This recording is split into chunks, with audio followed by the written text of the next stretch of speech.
I still need like 3 more responses. All right, it means um, several of us already have you know, some encounter with machine learning, but likely with varying, I mean, of at varying levels of exploration, right? So if your if your encounter with machine learning is at the introductory level, I want you to type in the chat, type introductory. If it's at the intermediate level, type intermediate. And if it's at the expert, no, not expert, if it's at the mastery level, type mastery. Let's go, let's go, let's go, let's go. So introductory, intermediate, and mastery. Those three, those three key areas.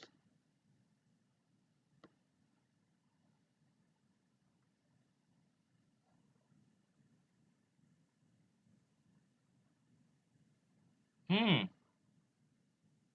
mastery. Who is who is Kenneth? Um, Kenneth Dagogo. I don't know if I'm pronouncing that right.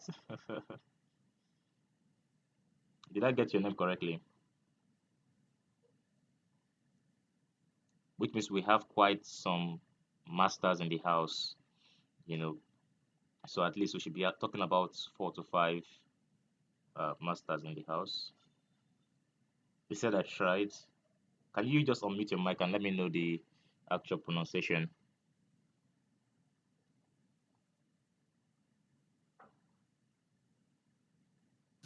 Okay, the name is actually Dagogo Kenneth. Oh, okay, Dagogo. Oh, okay, great, great.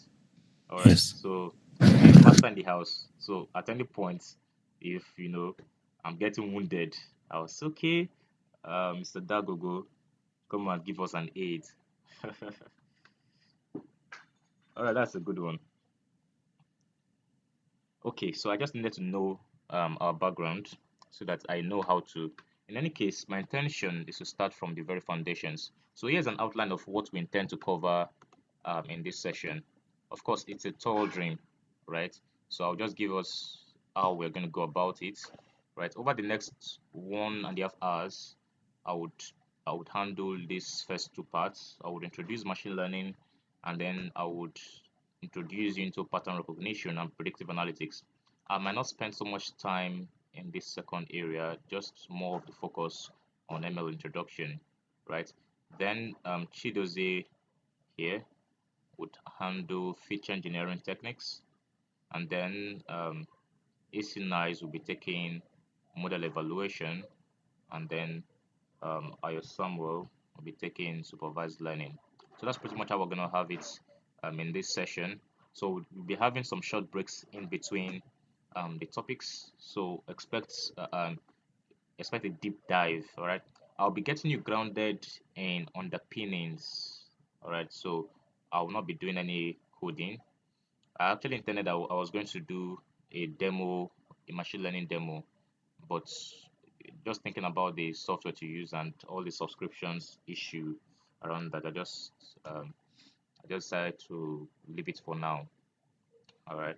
So for those in our community, they would enjoy they'll be enjoying more of these experiences because they're always with us. So when we have those sessions, they're always there to participate in them.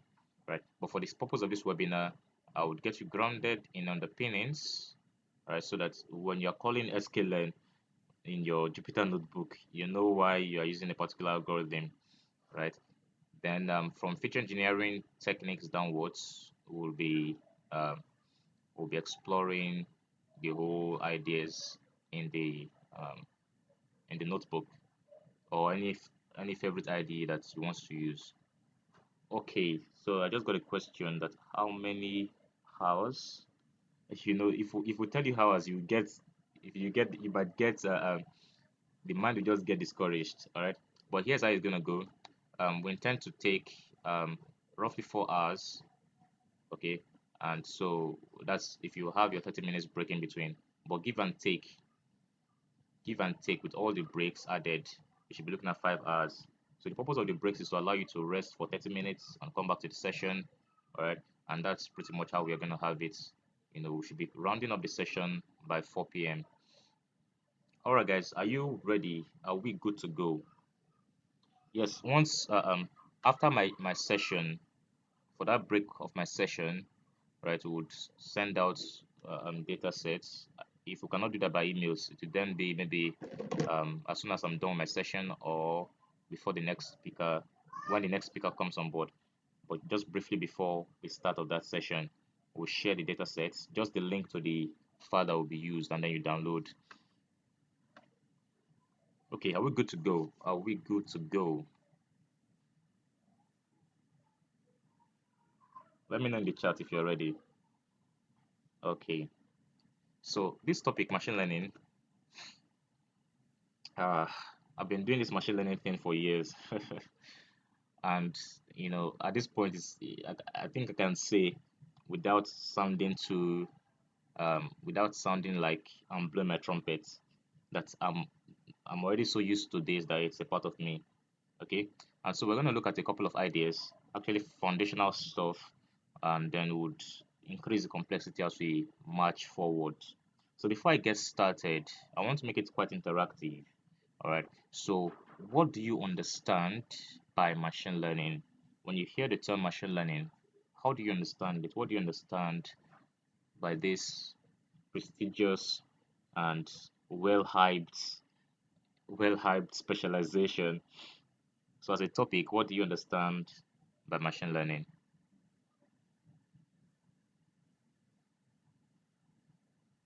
You can type in the chats, or I can, if you want to turn on your mics, just raise your hands or comment the hand emoji, and I would allow you to talk.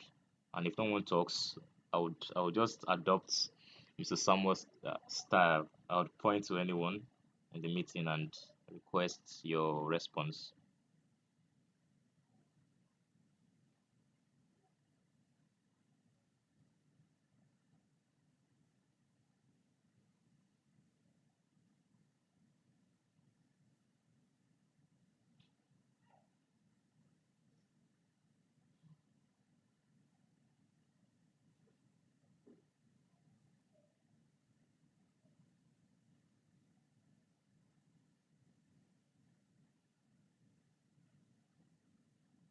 Yes, anyone, anyone, anyone.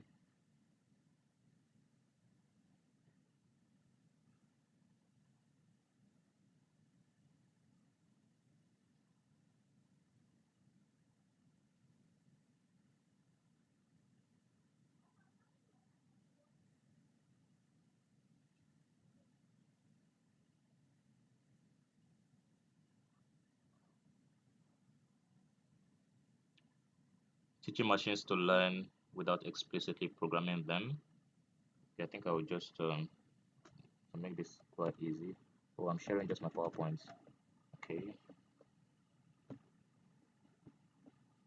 So Marianne says teaching machine learning to learn without explicitly programming them. Then Frances says your machine learning how to pick patterns and make decisions or learning on its own. Jibrin says training what a machine. Is that what you meant? Training a machine with computer algorithm to learn without explicitly being programmed. Teaching computers to learn from past experiences without being explicitly programmed. Okay, right, all right. We are in the right direction. I can see that we have knowledge of what it means, at least from the small sample we have gathered. Is a sample is a sample size of 4 members enough to make a generalization of a population of 14 members in the house? Can we say this four size sample is a reasonable representation of the population? So if I'm making a conclusion about this sample that you guys have knowledge of machine learning, can we generalize and say the entire population has knowledge of machine learning? I don't think so. So I want more samples. So let's go, let's go, let's go. Don't make me call your name because I'm going to do that very soon. Interesting responses so far. Oh, Asina just he just put what was that again?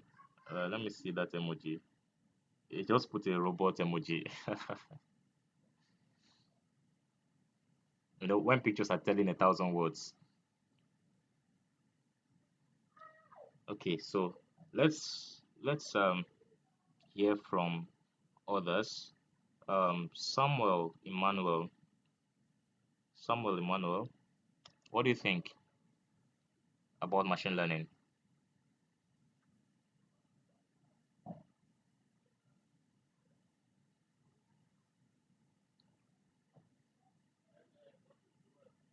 How about Un- Nkudu Uche Victor? I think I didn't see you earlier when I was asking for the background knowledge. So what do you think is machine learning?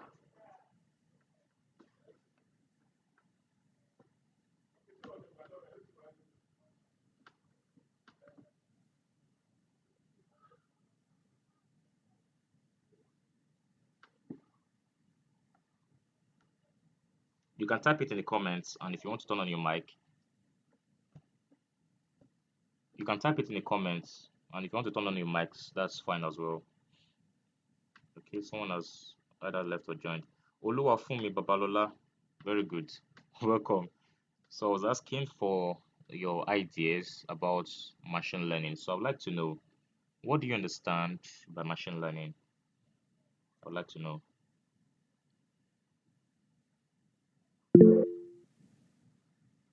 Okay, I think machine learning is basically teaching machines to think for themselves. That's a good one. Thank you, Emmanuel, for that. Teaching machines to think for themselves. Time will not permit us to have done some, to do some background in AI, artificial intelligence, where machine learning kind of got its roots from. Okay, Yetunde says machine learning gives computers the ability to learn without being explicitly told to do so. Interesting.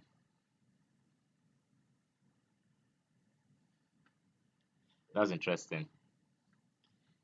Okay, now let's go to some of the masters in the house. I will start from the Google Kenneth.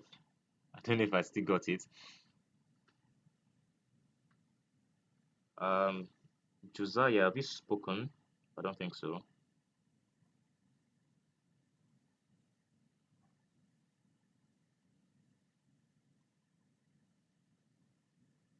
So for those of you who just joined, right, I asked a question ahead and before we started this slide. So I'm trying to know the background of those of you in the class. So I want to know whether you've had any exposure to machine learning or not. Have you learned about machine learning, whether at introductory level or at a more in-depth level? If you have not, just type no in the comments. Or if you have had any exposure to machine learning previously, type yes. Let's do that very quickly. All right, so I'll move on to Mr. Samuel. Give us your insights about machine learning.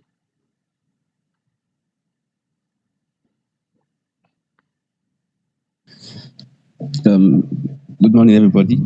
So, basically, I think machine learning is, as everybody has rightly put, we could just bring everything together and just rightly say that it's programming machines um, to make predictions based on test data with which they have learned patterns and recognized patterns from. And from there, they can draw inference and make their own self-declared decisions.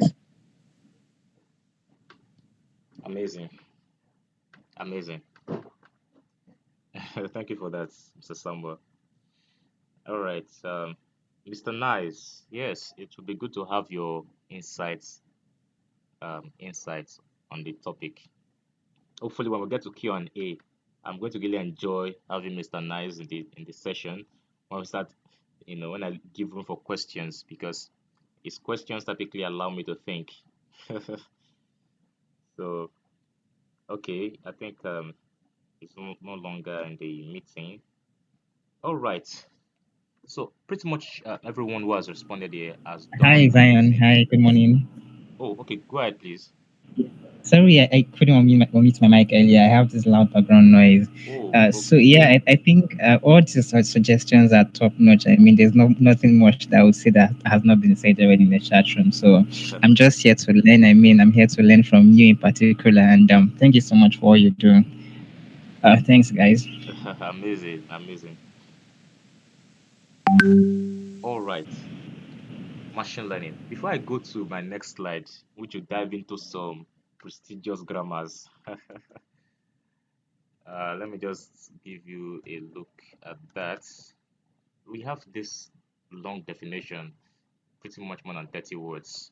But before we go into that, let's let's do something, right? I'll go back to what we have in the chat, the messages, the responses about machine learning.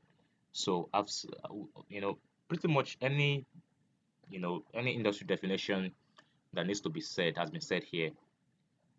Marianne says teaching machines. So those that keyword teaching, then explicitly programming them without explicit programming, that's a keyword. Jibrin talks about algorithm. So when talking about machine learning, you mention algorithms. Francis talks about patterns and decisions. You have all those things part of machine learning. You know, Emmanuel. Okay, Kenneth now says the study. All right, the study, which means it's a body of knowledge. You see. Then Nkudu Uche says the science of programming computers. So they can learn from data. So it's a science. So pretty much all that you would see in a standard definition of machine learning has been covered here. I can just, you know, round up my session now. I'm satisfied. Should I round up now? And maybe we'll jump to pattern recognition, and then predictive analytics.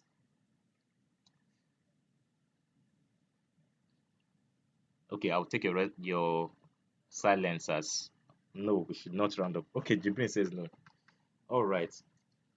Now, when you come across this definition, you'll come away with the feeling that machine learning is this already established, sophisticated body of knowledge with commercial implementations where you have machines or computers that have pretty much simulated the human brain and can mimic human cognitive functions. When I mean cognitive functions, I'm talking about functions like reasoning, learning, problem solving, inference, decision making under uncertainty, things like planning and scheduling, some of these things that demonstrate human intelligence, which we know that are not typical of machines.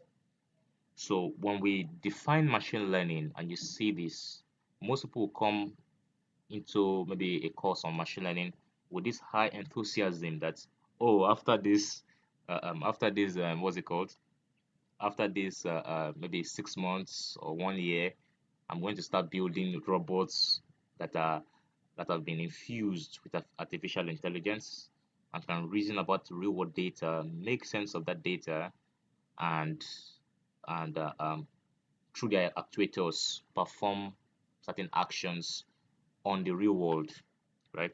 So we have the expectations until you come to the to the course, and after the 6 months, you realize that in fact the first thing we'll do after the first few moments of giving you excitement, the first thing we'll do is now clarify to you that machine learning is not even competent enough to properly classify a labeled data set without us doing a lot of tweaking and tweaking and tweaking, trying to fix all the class imbalances in the data, you know, tuning a lot of hyperparameters, trying to balance bias with variance, and all these numerous things that we need to do. And you realize now that it's very difficult, profoundly difficult for machines to really learn like humans, and we need to be involved with the process. It's like you are holding a 1 year old baby. You want the 1 year old baby to begin to make decisions and inferences like a 21-year old, and then you realize that it's not just possible. The only difference between the 1-year-old and the computer is that, it would take the 1-year-old maybe about 6, 7 years to attain rationality and be able to take rational decisions. Some actually start early, some start later and much later. And for machine learning, that's taking decades, right? Starting from the late 80s up to now, we have made quite some advances, but in areas they call narrow artificial intelligence, which means, take for example, one of the human cognitive functions like vision. All right, machines have still not been able to solve the vision problem because in artificial intelligence, all right, computer vision is called an AI complete problem, which means it's a mathematically rigorous subject. It's a mathematically rigorous concept, that requires a lot of computational complexity. All right, and computers now are only able to solve limited version of specific tasks in computer vision. All right, so the best algorithms and the best applications in computer vision that we see today, even as scary as some of them may seem, as though they are so profound and advanced, the truth is that they are only limited versions of what the human mind can achieve, and how much of that possibility of the human mind has been specified, you know, has been formally specified as a computer vision research problem. So there's still pretty much a long way to go in this area. So when you start learning machine learning, you now realize that it all boils down to, okay, I will just open a Word document so that we don't waste time. Let's come here now. Let me know if you can see this document.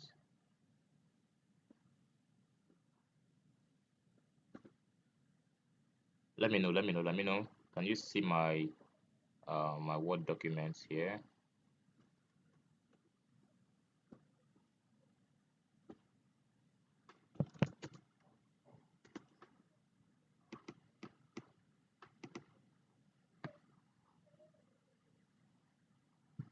So I'm just gonna do something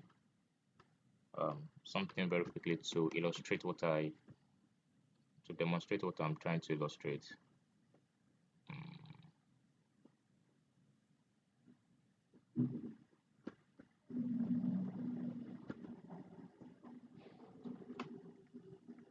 Much of your machine learning today, all right, much of your machine learning today is a result of data that you have in tables. Much of what you have today that is machine learning is just pretty much what you have in tables. So here we can have something like dates and maybe a variable like product, and maybe here we can have quantity, and then here we have sale,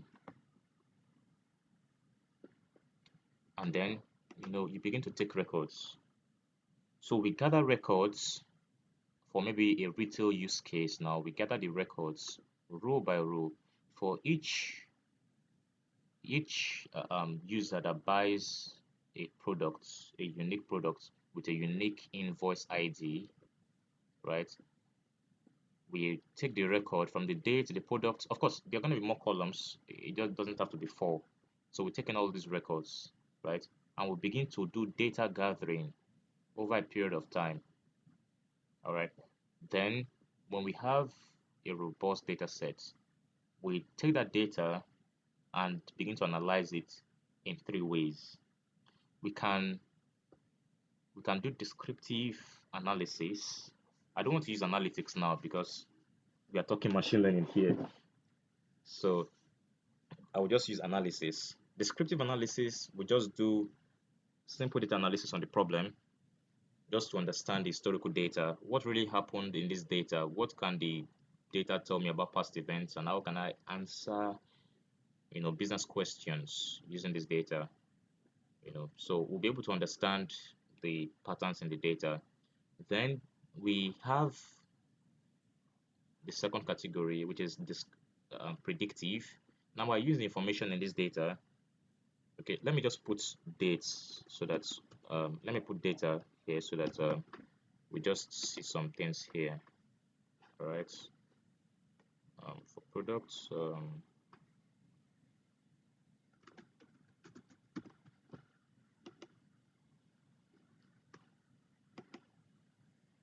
I'm going to be using.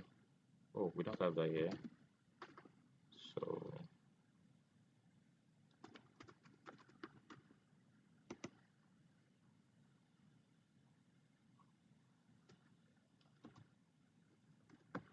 so you have, all of this, just a lot of it, a lot of this data, row by row, and I think I should put something more specific here. Okay, now the purpose of predictive analysis is to take this data, and we learn the relationships in the data, right? We learn how all these conditions here lead to this output, which is sale. Obviously, this column here, sale, depends on these other columns. I might not include the date column, but this sales column depends on this. Why? Because it is all this information that's ultimately culminated into these sales. So this is the output. So these guys here are independent variables, and then this is a dependent variable because it depends on these guys. So the task of predictive analysis is to learn the generalization from inputs or independent variables to outputs or dependent variables. And when we begin to work with all kinds of data, even image and visual data, audio data, we decompose this data into numbers so that from numbers, we can learn the representations in the data, and how those representations lead to the observed outputs, right? And then not all data even has outputs per se. Some of them um, are just really association kind of data that just possesses internal associations or relationships. So you begin to ask yourself after you come to this class, okay, where is the robot we are building? Are we building a robot with these numbers? I don't know if you guys are with me. Are you guys following the discussion?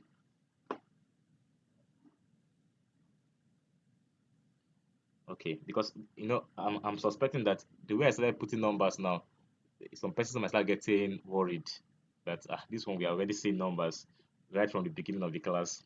Don't worry, we are not doing any analysis yet. It's just illustrations. So you begin to ask yourself, where's the robot we're building? Um, let me go back to the comments, the responses you guys gave. So we are teaching machines to learn without explicitly programming them. Your machine learning, how to pick patterns and make decisions. Where's the other one? The study of algorithms that help computers or machines learn explicitly from experience or historical data, and so on and so forth. So begin to you ask yourself, where's experience in a tabular data set, you know, and all of these questions. But then if the point is numbers, right? Digital data and um, all of these are foundational to machine learning. You see, they're very foundational to machine learning. So we need to start from the roots. Okay, so what machine learning aims to do is to understand how a newborn baby that didn't come out with already available intelligence, how that newborn baby begins to take in data, all right, and the brain now, because the brain already has the computational processes for analyzing data, the brain now begins to exercise itself to analyze that historical data based on the labels provided by a supervisor, maybe the parents of the child, right? The parents of the child will just point an apple or a piece of whatever objects to the child and say, okay, this A for apple, B for ball, C for cat, and all of that. So the brain begins to implement computational processes to map what it is understanding from the visual data that is presented to the child, to map that understanding to what has been provided as a label for that object. Because without the labels, the child will still look at the data and will still try to analyze it. That's what the brain is there for. The brain is there to analyze information via sensory inputs. So all the information going through all your senses, whether your eyes or your skin or your taste buds or your ears, whatever part of your body is taking in this information, the brain will begin to analyze them. So if you're not given labels, if the child is not given labels, it's up to the brain to figure out the intrinsic patterns in the data in order to come up with its own understanding and specification about what that's about what that data is. So I will recreate this table. Okay. I'll just do something very simple, really. We are assuming we are working with a child now, and we um, want to the brain needs to analyze the information. So we just call this one object. Maybe we don't call this one object. Um, we just call it instead, let's say size, let's say color. A baby will not know what shape is. A baby doesn't know what color is or size is, but it's up to the child now to decompose those components and try to reason about them. So let's say we have a small object, it's green, and let's put shape here. All right. So let's put the shape there. Can you still hear me? Okay, great. Yeah, So I hear you. for the shape, we can have round here. Yes. And so now we can call this one, of course, the child doesn't know. So this column, you have here is a label that the parents are providing in that supervision process. All right. So this one is apple. Of course, there are still many more components that the child will need to reason about beyond just this information. All right. So we can have something else like cube.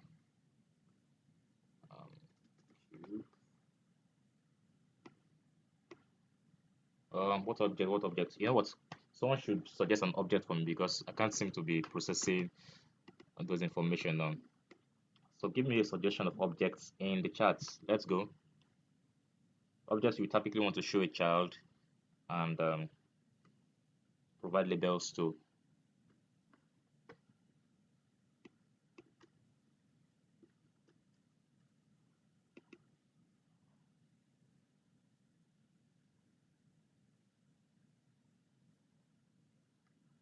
Okay, pencil. Pencil should be a cylinder.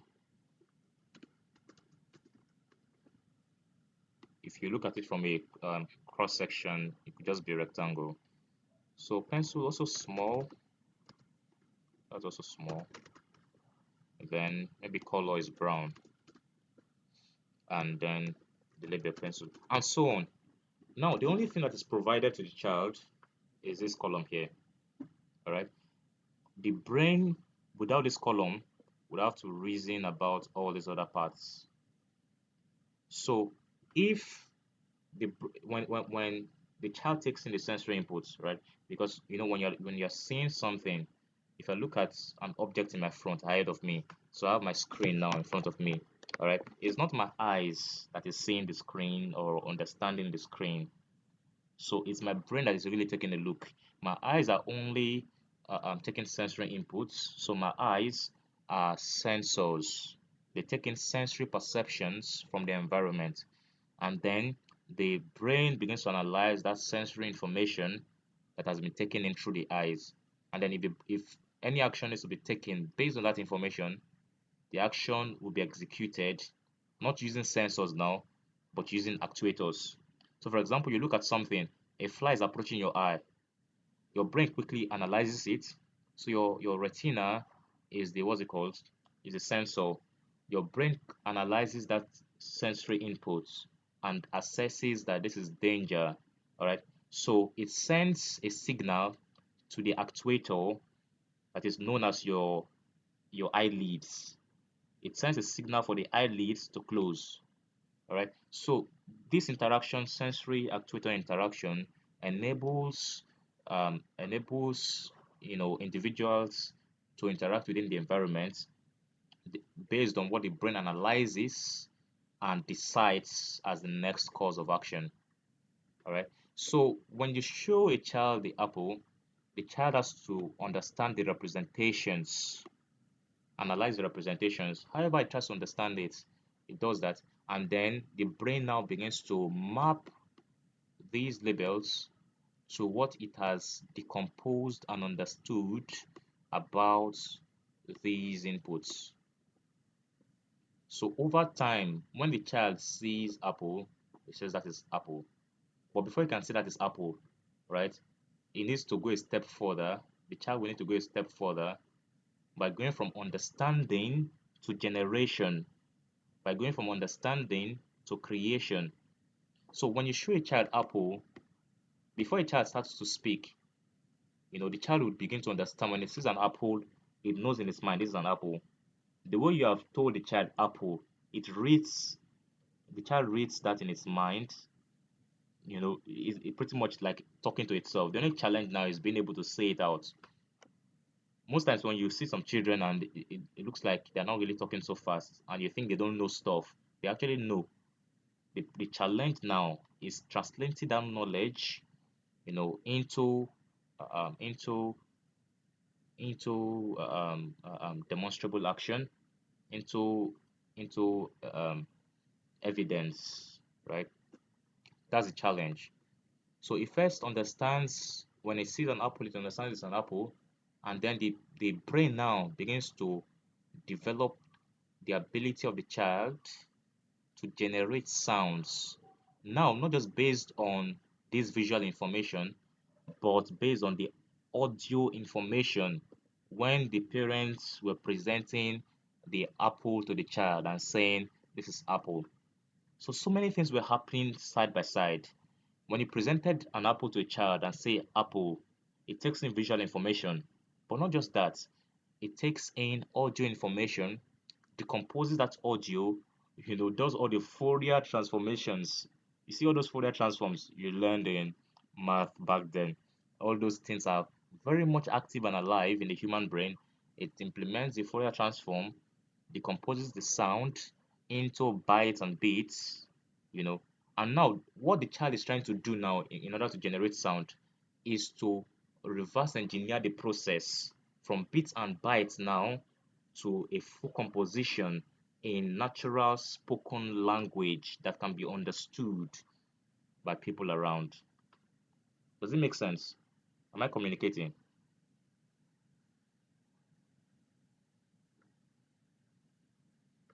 Am I communicating? Am I communicating? Okay, okay, okay. I just want to know that I'm not talking to myself. All right, guys. So this is very interesting. And so what we're trying to teach machines now is this billions and quadrillions and quintillions, exillions of processes that a supercomputer called the human brain is handling in split seconds. We're trying to teach this to a computer that has 4 gig RAM and 1 terabyte memory, 1 terabyte space, hard disk space, or solid state drive space. So you just think about it. That's why sometimes, when they have not informed you about how to work with some large data sets, how to use GPUs and TPUs on data sets, you go and mistakenly load a very huge data set in your computer, and your computer will just break down, but it just sleep there. You won't be able to do anything, to hang. For the next 2 days, you'll be on the first pipeline in your workflow. You'll be wondering, why is it taking time?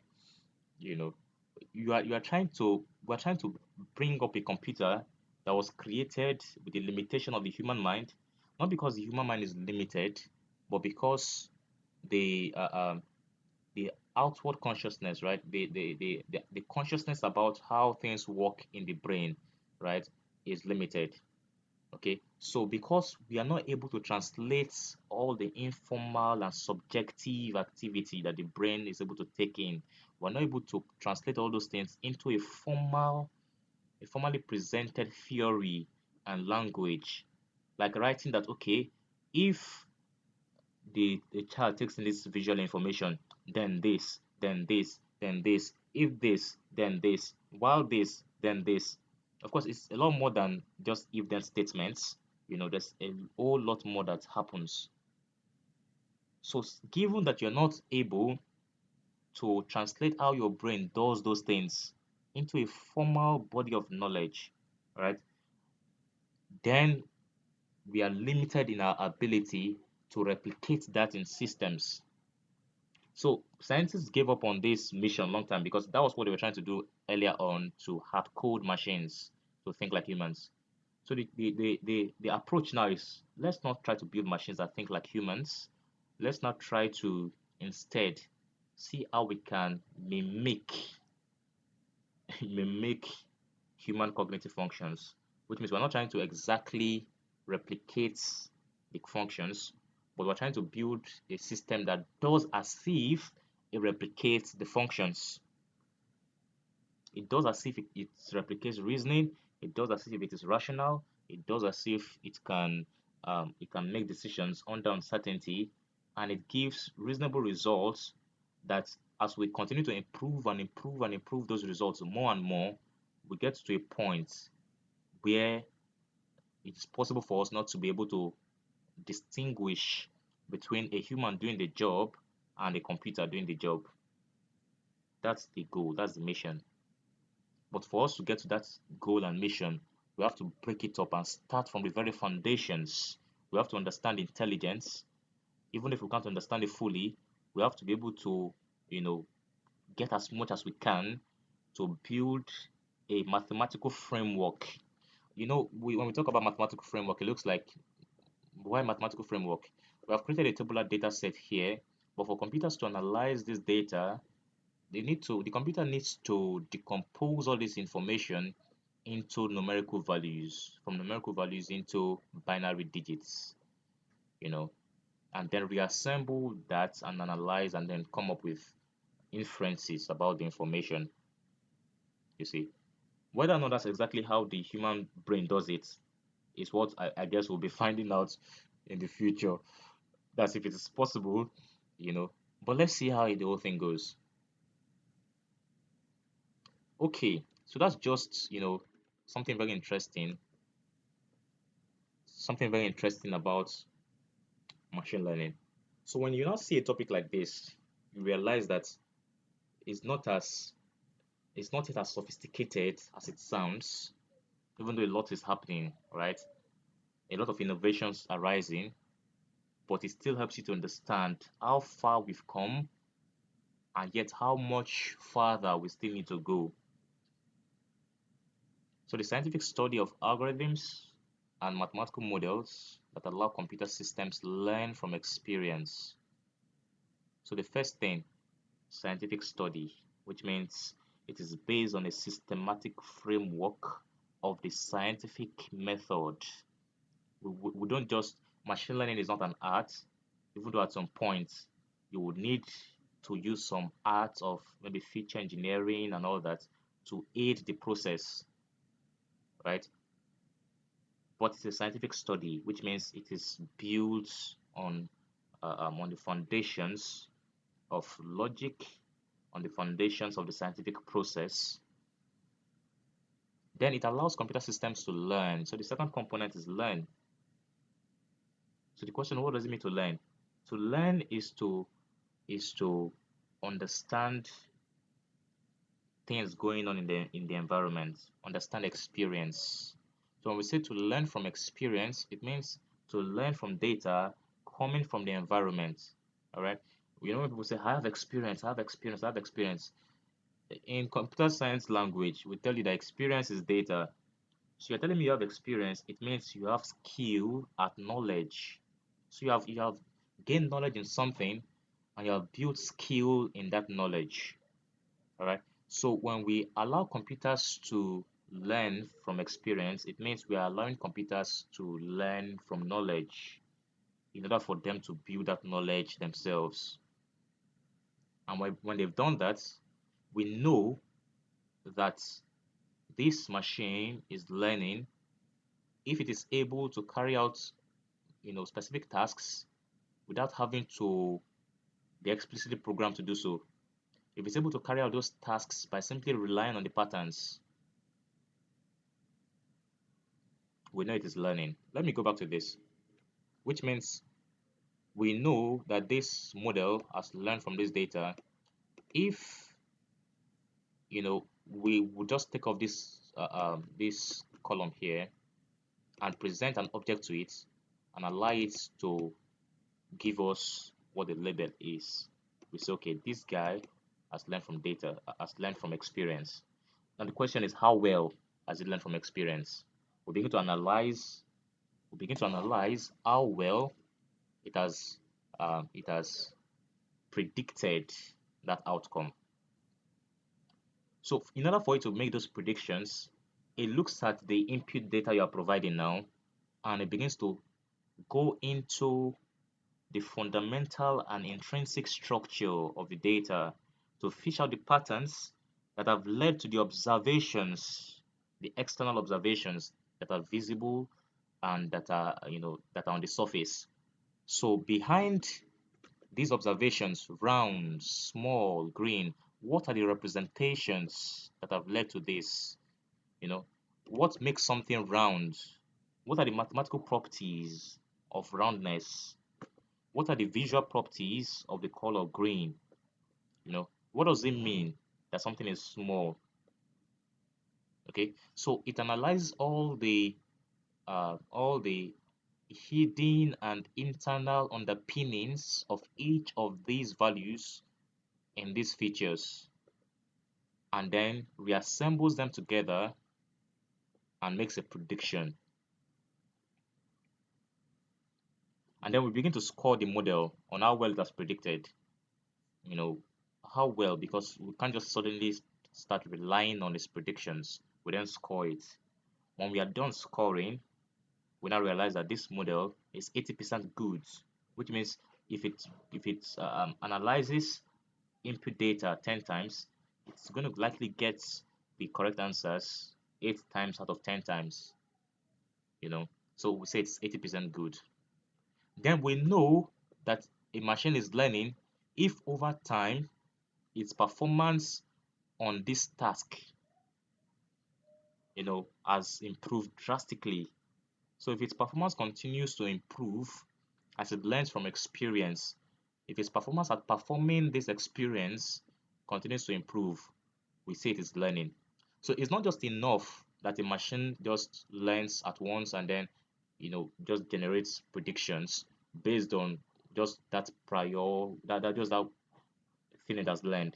It's not supposed to be it's not supposed to perform at the same level over time. If it does, then it is redundant, it is probably stale, and so we would not likely want to keep on working with that, because the goal is to get machines to 100%, and for us to be sure that 100% means it is already at the level of the human cognitive capability.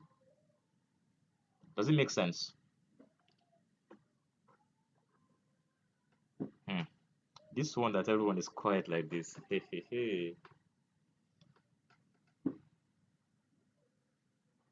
Okay, so just very quickly, Yes, I'm we are going to with you, Mr. Zhang. I'm going to ask one or two persons to quickly summarize what I've defined now. I've not really defined, I've explained this definition, but I've mentioned a couple of components, right? that even went beyond this definition. So can someone give us a quick summary of what I've mentioned, I've talked about?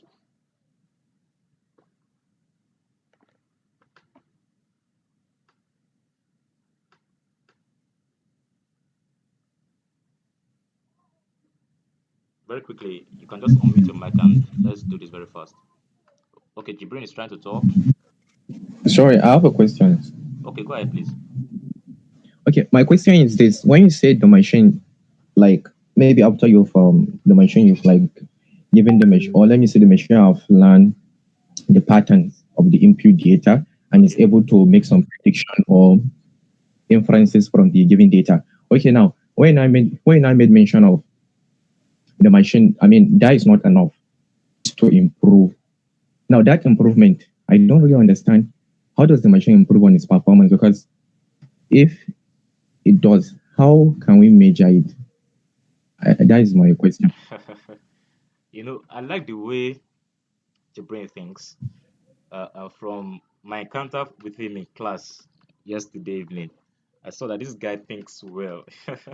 You think scientifically. So that's an interesting question. So if I got you correctly, right, your question is the machine has learned from data and is able to figure out the patterns in the data, all right? And now we're talking about improving its performance. I mean, because by having figured out those patterns, when we give it a task, it's able to now, you know, it's able to make inferences on that task. Inference could actually be predictions, but not all inference are prediction. Inference could be decisions, and inference could be descriptive descriptive, what's it called, outputs. All right. Now, having done that, having made the inference on the problem or on the task, now we expect it to improve its performance. So your question is, how does it improve performance? And then how can we measure that improvement? So the measurement of performance in for a model is model evaluation, which is going to be coming up later in the session. All right. So we measure using evaluation metrics that analyze the performance of the data based on certain baselines. Now, the other aspect of um, how does it improve performance? It improves performance by learning better representations about the data. Sometimes from the data or sample that was used to train that model, it may not have it may not be able to get better with just that data alone. Sometimes the data needs to be enriched. Sometimes it needs to get trained on additional data, you know, and as it sees more and more and more samples, it learns it learns better representations you know, behind the various patterns in the data. It understands better the representations in the data, and from there, it's able to make much better inference about the problem. So you train it once on, okay, let's look at this data now. This is pretty much small data to use to train a model. Trust me, if I create a model from this data, of course, we'll still need to, I just put this round small green for the purpose of illustration. We'll still need to take this to decompose this further. So for color, for example, we'll need to have a matrix that shows pixel values of the colors, right? And in fact, that alone will lead to more columns. Now, what was I even saying? So this data set now is just really little to train this model. So what do? We add more data because it's not going to perform well with just this information. But we add more data, we get to 1,000 rows, it does better. We get to 1 million rows, it does even better. It gets to 1 billion rows, much, much, much better. 10 billion rows, even better, and so on and so forth. The goal is we are trying to, is it the goal? The objective is that we are trying to enrich its understanding of the representations and the data, because just seeing this alone, it will make some guesses about the representations, you know, just do some computations and just guess, trial and error. But the more examples it sees, all right, the more examples it sees, and the more it's able to capture the inputs and understand what led to the inputs and how all those relationships map to the outputs. It's eventually able to come up with better predictions, and so we say its performance has improved because it has continued to learn, you know, as more additional data is provided for it. You know, if additional data is not provided for it, and and it performs better, maybe it was retrained still on the data, it's still going to be pretty much, I'm saying the same thing, so everything looks the same, unless of course we still implement some deeper processes for the model to learn further representations that it has not understood before from the same data.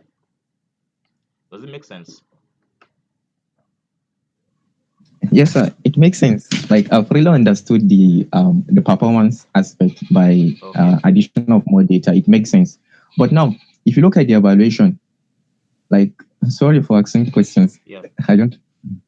Okay, if you look at the evaluation now, what happens behind the scene? Because if you look at for the child, like how you know a child improves performance, I can say it's a biological process. You know, a lot of neuron stuff like that. But now the computer now,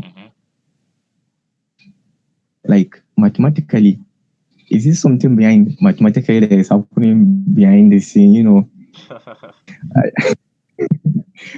your study is That's a good somehow one.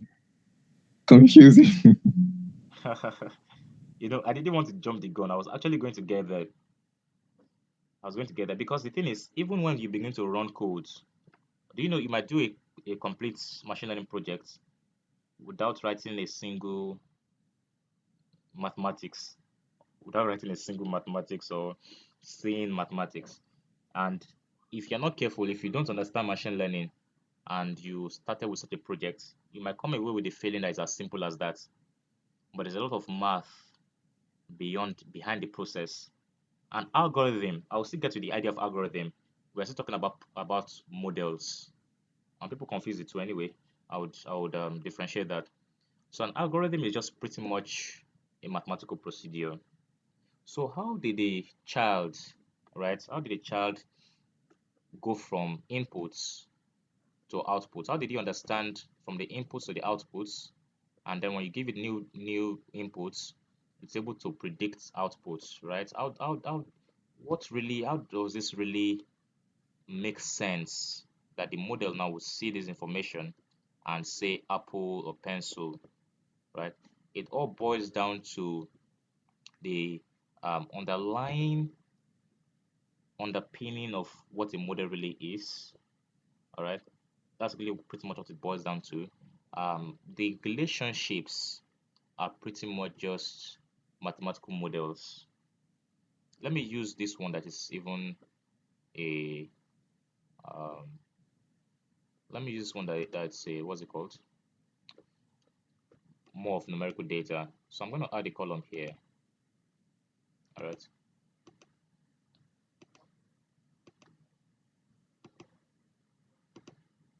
So here you have price per quantity.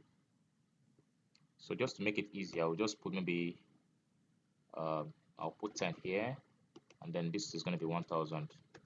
So 1000 times 10 will give you 10,000. And then here you have, of course, 1000 again. If you come to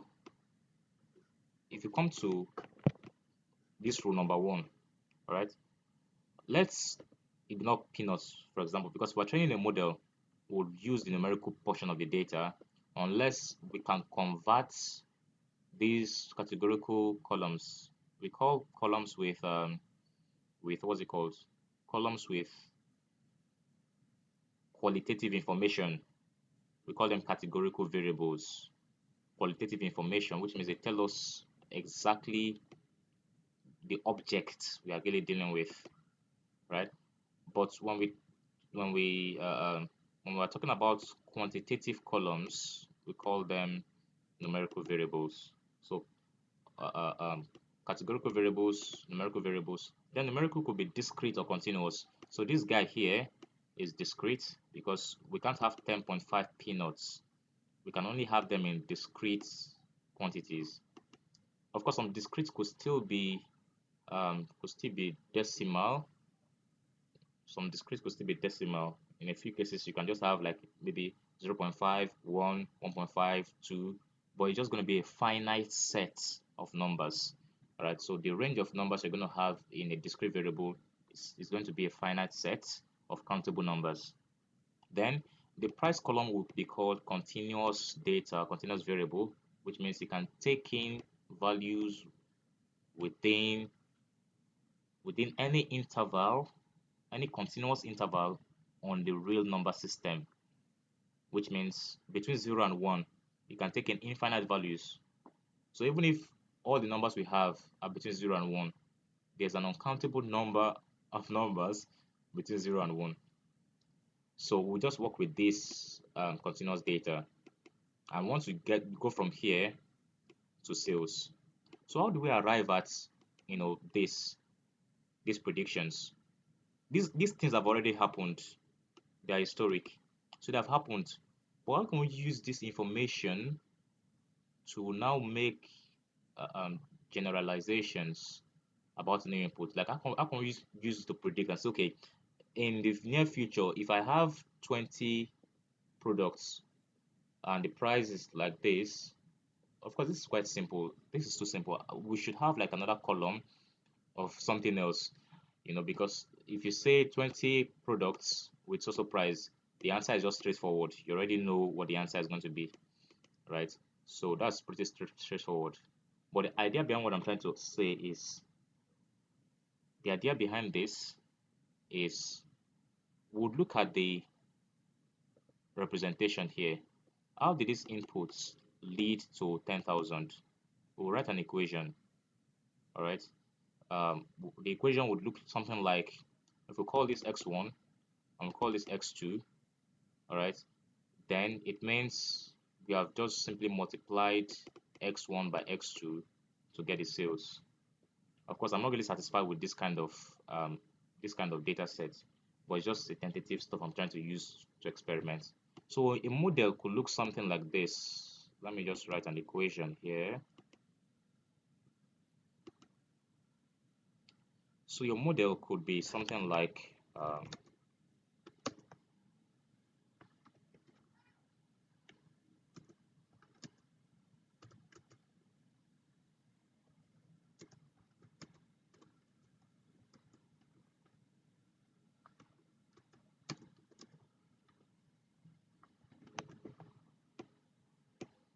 I'm just going to make some few changes to this. Just give me a second. If you can understand just some of these illustrations, like my time is up, I'm satisfied. I will not even need to go into all of the details in my slide, because I've pretty much covered much of the things I intended. I've covered some of the things I have in mind to talk about here. So this is going to be x1, and then this guy here will be x2.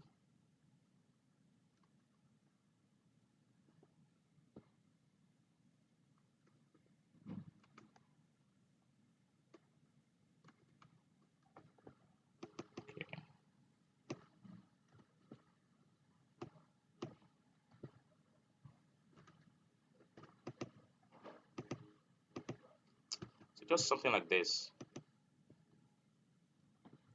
Let me take off this guy so as not to waste time. Now, you could be ending up with an equation like this for the first row. What this equation tells you is that if this is the sales, then the relationship that led to this value of sales was 5 times the value, whatever the value of x was in that row, square that value, multiply by 5. Then do the 0.2 multiply by whatever the value of the second variable is, x2. Maybe this one is quantity. Take this one, multiply it by whatever this value is. Maybe that one is tax, and so on and so forth, depending on how many variables you have. Of course, in this case now, because of this squared here, it means the relationship is going to be non-linear.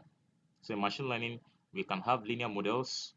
Linear models will not have any powers, or even if they have powers, right? They could have powers, but be transformed in such a way that the model that this output, sorry, is linear in the what's it called? It's linear in the parameters, all right, and not the variables. So we can have this kind of relationship that the model figures out by just glancing at this data. And so for the first row, we can call this one y1.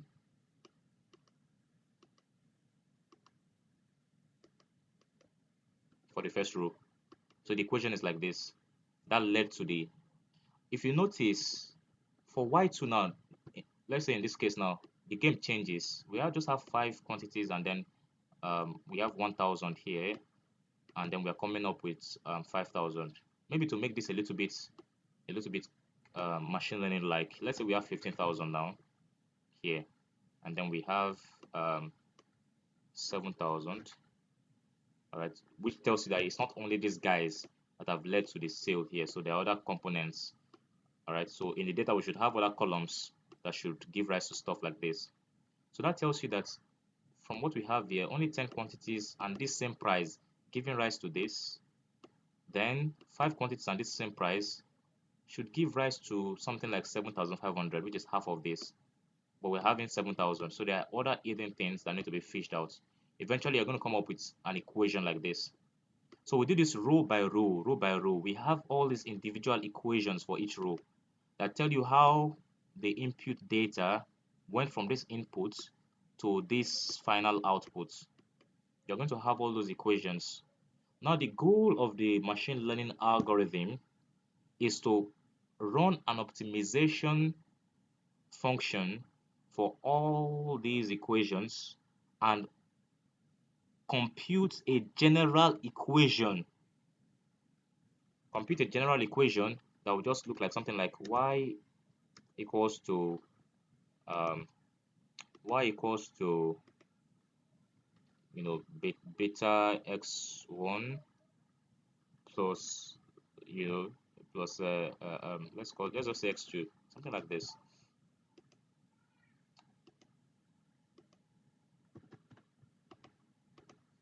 So what the machine learning algorithm tries to do now is to obtain this general function.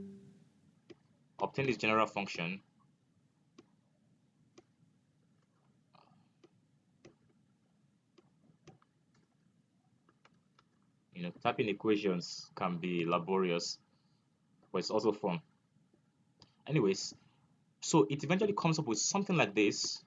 We call this guy the machine learning model. What really happened here? What really happened? We went from y1, y2, y3, and all those equations. Sorry, guys. I have to attend to. So we went from all those equations, did an optimization on all those equations, and got a generalized function that each equation here, each of the equations from, let me just replicate this. This will be y2. Maybe this guy here is like maybe this one is -2, and this one could be 4, and then maybe this one could be 0.5. You see that they are fundamentally different equations, which means if we follow the same equation in the first row, if that's what we have in the second row, then the pattern is the same for all the rows. But in the real world, patterns are not usually replicated like that. So patterns will vary, right? Will definitely vary. So if we're going to be able to make predictions using historical data, it means we are not going to be able to work with a single specific relationship. We need to be able to understand a generalized relationship from the entire data set by building a model That is more or less the average of all the equations that you have in all the rows in the data. More or less like we are building a model that if you bring this guy close to this guy, the deviation will not be so much, but at the same time, the deviation will not be so much from this. But normally, if you look at this one and this one, if you look at these two, so So normally if you look at normally, if you look at y2 and y2 y1, and they don't y1, look like they are so they don't look close. like they are so If we close. find a If we difference, find a difference, okay, I think that was echoing. If we have to find a difference between these two, it could be so huge. But if we can learn from the data, learn a general function so that when we compare side by side with the equations from each row, the difference will be so little, then we say that we have gotten an accurate model for this data set. And so we'll now be concerned about the error of this model. So which means the occasions when this model will not make extremely correct predictions will be based on the differences it had between the actual relationships in the rows and the individual rows. Maybe the difference between this model and this y1 could be something like 0.5. For this one, it could be like 1.2. Of course, the difference will vary. So we would add that variation, a generalized variation. We'll call it the error rate or the error term. And so the goal of the learning algorithm is to minimize the error rates, all right, minimize the error rates and maximize accuracy. How do we arrive at the accuracy? We arrive at the accuracy of the model from this error rate. The accuracy of the model is simply an averaged expression of the individual errors between this model and each individual equation in the data, each individual equation that represented each of the rows. Does it make sense? well. Please, can you go over that last explanation we did? Which Kind of lost my explanation in network. particular? Because I'm The pretty lost. plus E. How you came about the arrow? The plus E. Okay, you know what? Let's say we had for this y1, we have, of course, we have this equation already. But when we now run this, what's it called? This model. Forget the plus E first. Let me remove this. When we run this model on this data, I mean on this first row now, take away the y1 in the data. That's take away this cell now. Let's now try to run our generalized model on that first row. Let's assume we now got a prediction like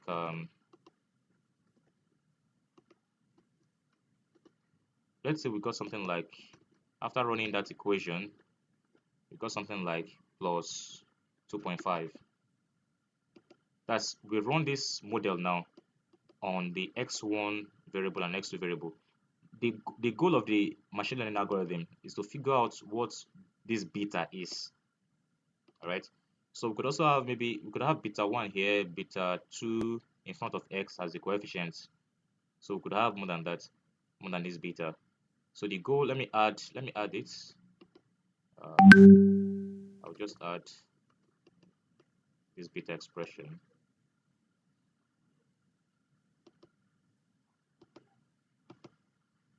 So let's call this beta 1,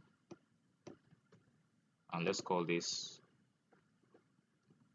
one beta 2. All right. So we want to find out, because if you look at all the betas in the data, they have varying values. The beta you have here is 5, but the one you have here is -2. You have 0.2 here, you have 4. You have 0.3, you have 0.5. So ultimately, the beta in the general model will not be, it's not uniform. So we want to learn a kind of average beta 1, beta 2, that would align, reasonably with all of the individual betas in the data. But at the end of the day, when we run this now, when we plug in 5 here, we plug in 0.2 here, and we run this equation, of course, your x1 is the value that you have in the data. So x1 will be, if we're talking about quantity for x1 will be 10, x2 will be 1000. So we just plug in 10 here, 1000 here. But for all the rows, beta 1 and beta 2 now will be constant. Then already you know that the value you're going to get at the end will be different from the original value of y1 in the data, which was 15,000. So maybe ultimately you could be getting 14,500 as your answer when you run that. So what is the difference between the result you got from your model and this guy you have here? That difference is the error between this model and this relationship in the first row. If you check now, 15,000 minus this is 500. So the error now is 500.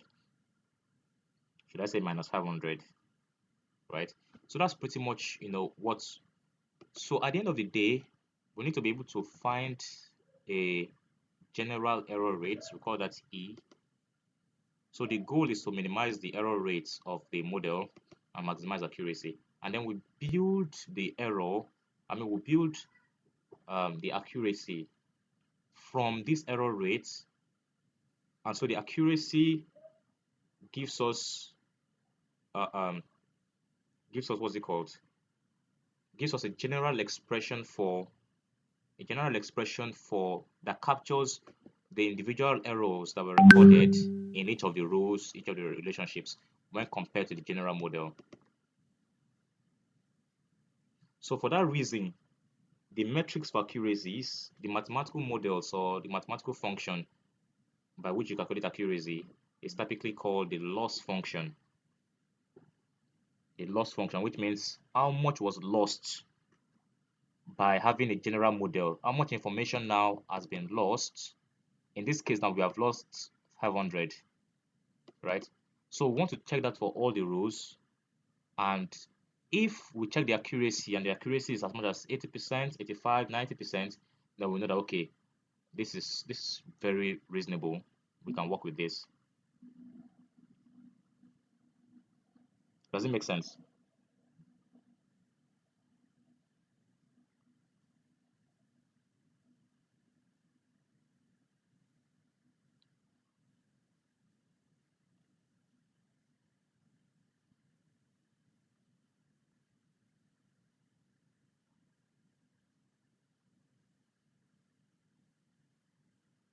Does it make sense?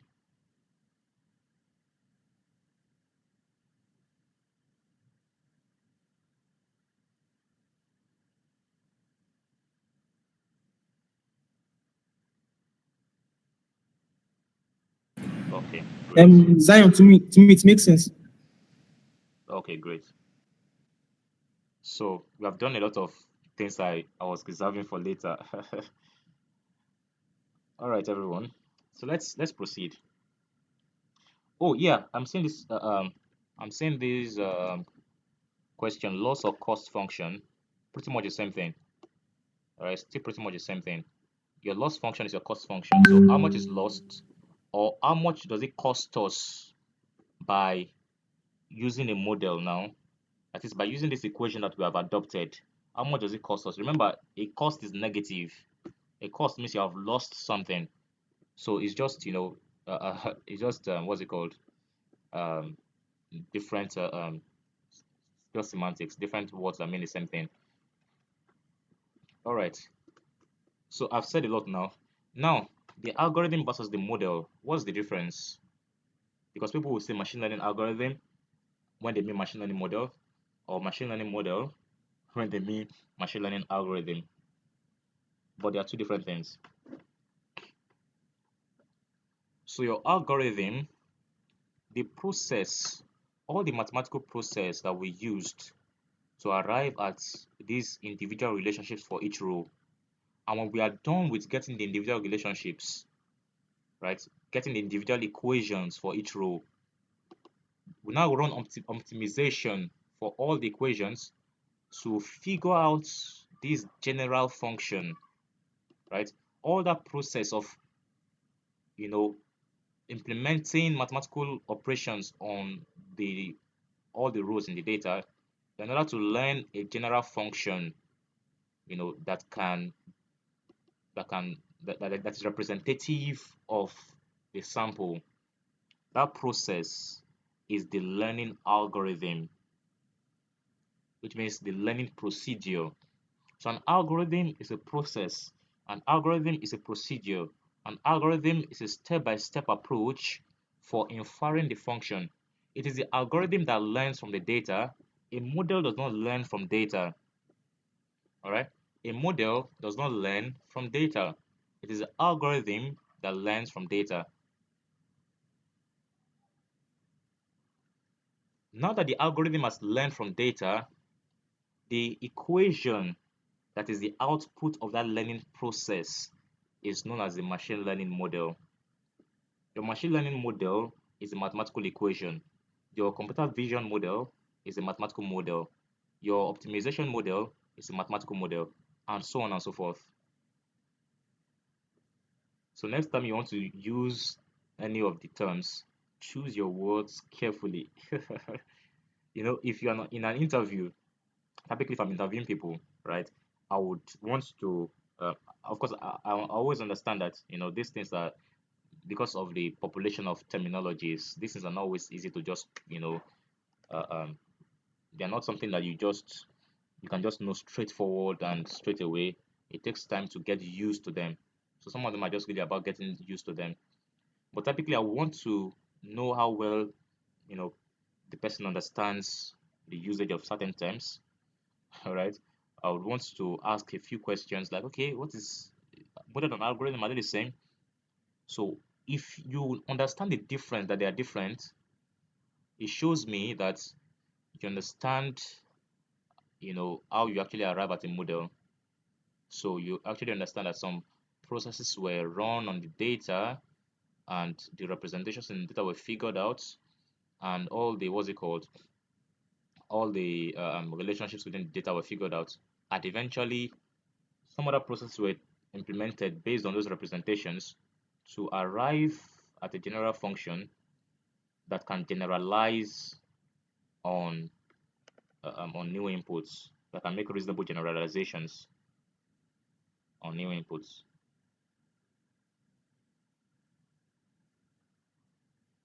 Let me look at the comments. Okay, I should go over it again. Algorithm versus model. So the sequence of computational methods that learns information directly from data without relying on a predetermined equation. What that means is this. Typically, when we're solving mathematical problems, or maybe in physics, right? If you have worked with physics problems, they will give you a problem. You now start trying to think, okay, which equation do I use for this? Do I use the pressure law? Do I use the Boyle's law? Then you immediately remember that, okay, I was given just pressure and volume, so I think it's which one is pressure and volume again? If you have just pressure and volume information, I can't remember all those things. So if you have pressure and temperature, you know the gas law to use. Then occasionally, if you have all of pressure, volume, and temperature, you can now use the ideal gas equation. You see, so you already have a predetermined equation that you are throwing on the problem. But in machine learning, you don't have a predetermined equation. You want to figure out what the equation is, because you're working with patterns that change. You're working with patterns that are not necessarily consistent. The one is not consistent with the three here. It's not consistent. The patterns are not consistent. The equation underlying the first row is not consistent with the second row. Therefore, we can't work with a single specific equation. So we can't throw an equation on the problem. We have to learn what a general equation is that can be acceptable by each of the records in the data. So the process of arriving at this information is an algorithm.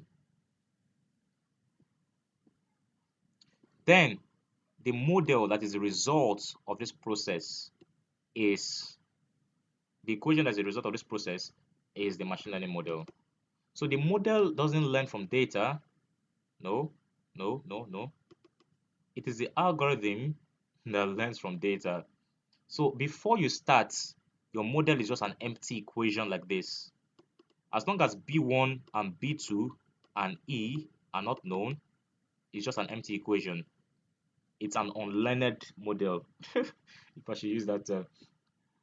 It has not learned. It's a baby that has come out of the womb, and the only information it has about the world is information about all the processes that took place that it experienced while it was in the womb, while it was a fetus in the womb. Now that it has come to the real world, the first thing that it experiences, the harsh conditions of the environment, right? Its sensors begin to take in all this information at once. That's why babies cry when they come out, because their eyes are taking in data. Everything is suddenly lit up, light everywhere. It was dark inside, but now light everywhere. The temperature changes. The baby is exposed to new sounds. You see, so all the sensors are working at once, and the brain is trying to make sense of everything at once, and that's not been used to that heavy inputs, heavy what's it called, information inputs. It has been used to a consistent pattern when it was just in the womb. But now it's coming out now, it's getting exposed to additional things coming in all at once. And so in trying to analyze and make sense of all this data, it just gets confused. Just typically the way you're working on a machine learning project, but you are working on a use case you've not done before. You see the data, you're just confused. Let's say you have been used to just doing machine learning on conventional historical data, maybe not historical data, but even real-time data, but you have never worked on any time series data, and now you're handling the time series data, and you now need to run ML on it. You realize that algorithms are not working. It's no longer business as usual. You now find out that, oh, you need to now know how time series data is analyzed to create a model on that. So the frustration that comes with not really knowing what to do, the baby feels, experiences all these things all at once. So the child experiences all these harsh conditions at once, and so the brain becomes confused, and it does not give any proper action. It doesn't communicate any proper action to be taken. It's just in a state of confusion, and the only way to express that state of confusion and frustration is to burst forth uh, um, into into crying. You see, so that's pretty much what happens when a child is born. So you just have, for the child now, the child is just this model. The child is this model. The B1 is not known, the B2 is not known, the E is not known. It needs to learn from the data. It is the learning process now, the algorithm that delivers these values. The moment these values are delivered, and you now have this,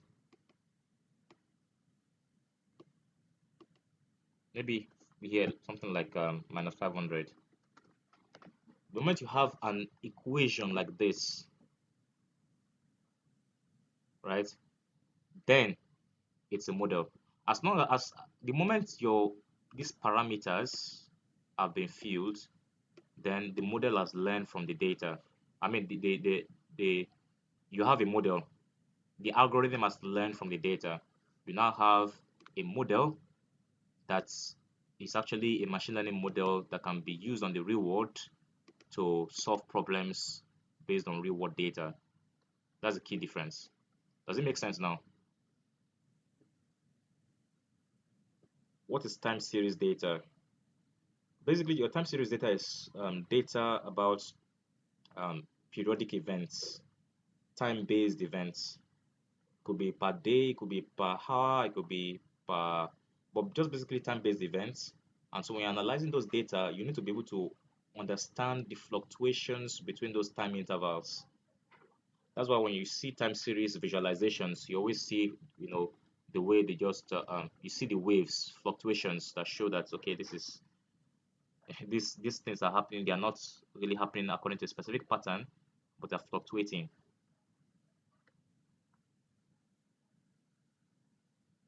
Okay, so this question, let me go back to here. The model learns from the algorithm, what the algorithm learns from the data. Not really. The model doesn't really learn from the algorithm. The algorithm learns from the data what the parameters are, and the moment the algorithm learns, the model is just filled up with that information.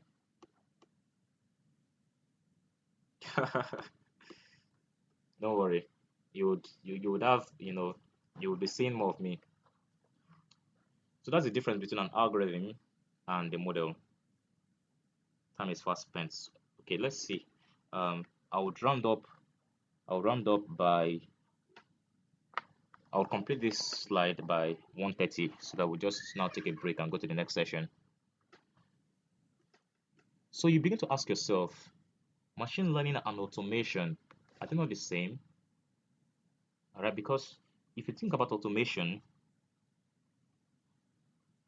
if you think about automation, some things just happen without you being part of the process. Remember we said that we talked about without the computer doesn't need to be explicitly programmed or instructed. So it doesn't rely on explicit instructions. So you begin to ask yourself, okay, automation also is rule driven. It doesn't rely on, on instructions. I don't need to go to my email and instruct that this mail should be taken to promotions or social. Sometimes actually, there's a miss, but most times when social stuff comes, it takes it to social folder, and the one that is for your primary inbox is placed in your primary inbox. So there's an algorithm, but not a machine learning algorithm now, just an algorithm that automates the filtering process. It automates the distribution of your incoming mails between the various mailboxes. That is automation. You see, at social time, if you have a smart home, for example, you could automate many things in your smart home. At social time, lights out, curtains drop, this happen. That's not automation. I mean, that's not machine learning. It's just automation. But machine learning takes this step further, because what machine learning does is that if you just do automation, automation will perform in the same exact way every time, unless you change the rules. So it is rule driven. If this, then do that. If you do that, then do that. That's what makes machine learning much better, because machine learning doesn't rely on if-then statements. But automation is the computation of if-then statements and the implementation of such a program. So it automates the process. If the time is also time, drop the curtains. If this happens, do that. If rain falls, do this.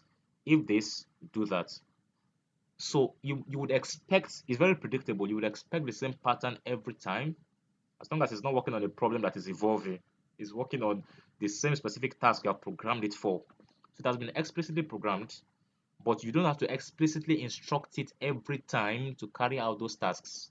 That's the beauty of automation. If I can carry out a task, right? If I have to come and keep doing it repeatedly, then I should think of writing a program that would automate the process for me. So let's say you are a data analyst, right? You are working on Excel, on an Excel sheet, and your job every day, they tell you that look at the new records in your Excel and try to transfer those values to your database, or load those values in a particular data warehouse or something like that. They don't really have a robust process for handling all those things. Or maybe every day you have to just pick up the data and then maybe come to Power BI, do some visuals. As a wise person that you are, because that is repetitive and laborious, because it's the same task. Humans don't like repetition. So when you know that you're only doing the same thing every time and nothing is changing, then you know that it's safe. You are going to be safe if you automate the process. You won't run into any problems or challenges if you automate, because you will not have the challenge of maybe after automating something now went wrong in your absence. you already know that it's the exact same thing that would happen. So let me just automate this process. So I'll just write a program that will do the connection for me for every incoming data in that Excel sheet, right? Every incoming data will just be loaded in the database or the data warehouse or whatever ingestion tool, or will just be connected to an interactive dashboard with Power BI or Tableau. We just set up a pipeline, an automated pipeline to transfer that data from that Excel sheet to where it needs to be, so that you don't have to do it. Then you spend time focusing on other things. If that's the only job they gave you, then luckily for you, you would be able to, have more time to yourself and build your side hustle and make money online. So you would not just be doing the job all day, you would be focusing on other things. They would see you on your computer and say, oh, Mr. Jibrin is a very serious person. And every day keeps doing this task and everything is excellent. It doesn't make mistakes. They don't know that you're relying on an automated pipeline, that you have built an automated pipeline that carries out the tasks and allows you to focus on other goals. You see. But machine learning now works in environments that continue to evolve because the model itself must continue to improve in performance. Automation will just predictably carry out every task we have assigned it to do, but machine learning is expected to evolve as it learns and carries out that task. The more it carries out the task, the more it learns and understands the task and understands what needs to improve and why it needs to improve, you know. And so it just continues to improve performance. So an example of this is spam detection. All right, you can build a spam detection model, integrate it with your mailbox, right? And then it just automatically filters out spam and puts that in the spam box. But when it's starting out, right, the accuracy may not be so nice. It could just be 70%. So some spam will still manage to come. 70% is even good because even the one Google's spam filter is still allowing spam into my mailbox. So I still get a lot of spam in my mailbox, my primary box. So maybe that one is like 85%. So if you have 65 self, you can start with it, right? But the difference between this spam and automation is that automation already defines the rule and says if you see a mailbox like this, it is predictable that an email like this, you know, is a promotion email. But spam emails, the kind of information that you have varies. Sometimes they don't look like spam, and so we have to use machine learning to understand the language in that message, to be able to reason about the language and detect that this is a spam. Automation of flows in your mailbox does not reason about the message.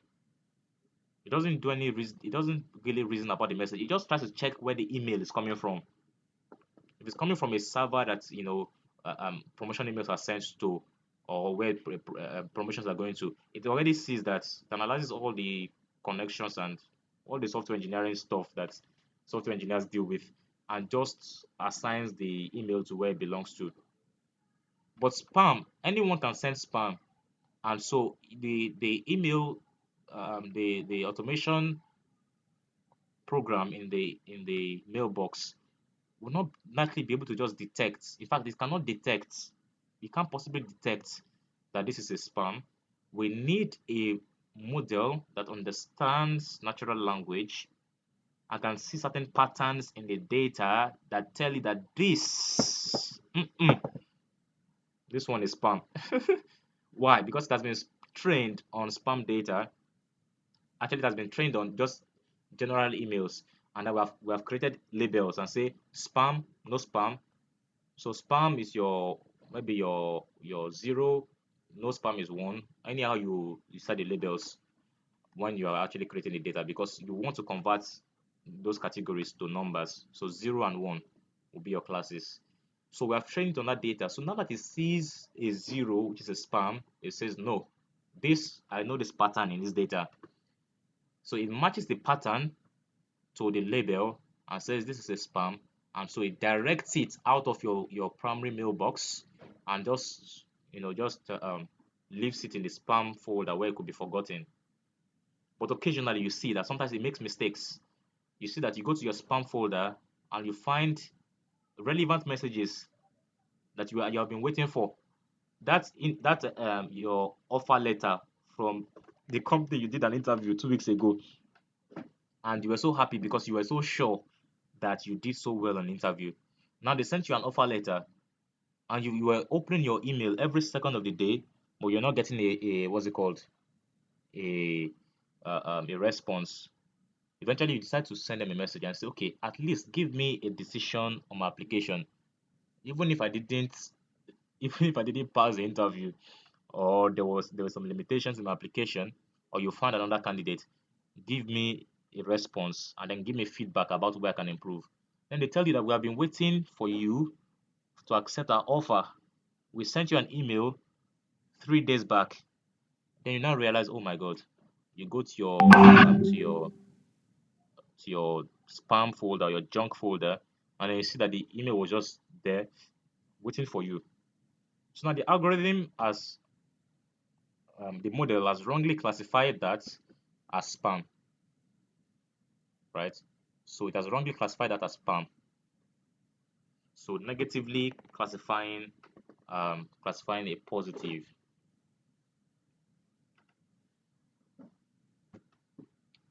So that's the key difference. So because these models, continue to improve, which means you have the model, but as the model is working, the learning algorithm is still learning pari passu. So sometimes, we say the algorithm made a prediction. We can interchange. We can say a model made a prediction. We can also say an algorithm made a prediction. A classifier is a model, but sometimes we call a classifier an algorithm. Why? Because the algorithm is still working alongside the model to improve the performance of the model. So sometimes we call machine learning the automation of automation, because that's taking automation one step further to further automate it to work in environments that are evolving rapidly and that require improvement in performance for the model to deliver improved results. So it is the automation of automation. Sometimes you hear terms like automation on steroids. So this one is automation that has taken drugs and is high. It's not performing like a normal human being. This one is, yeah, everything is just really so automation of automation. That's what we have there. Does it make sense? Does it make sense? Yes, it makes sense. It does. Okay, great.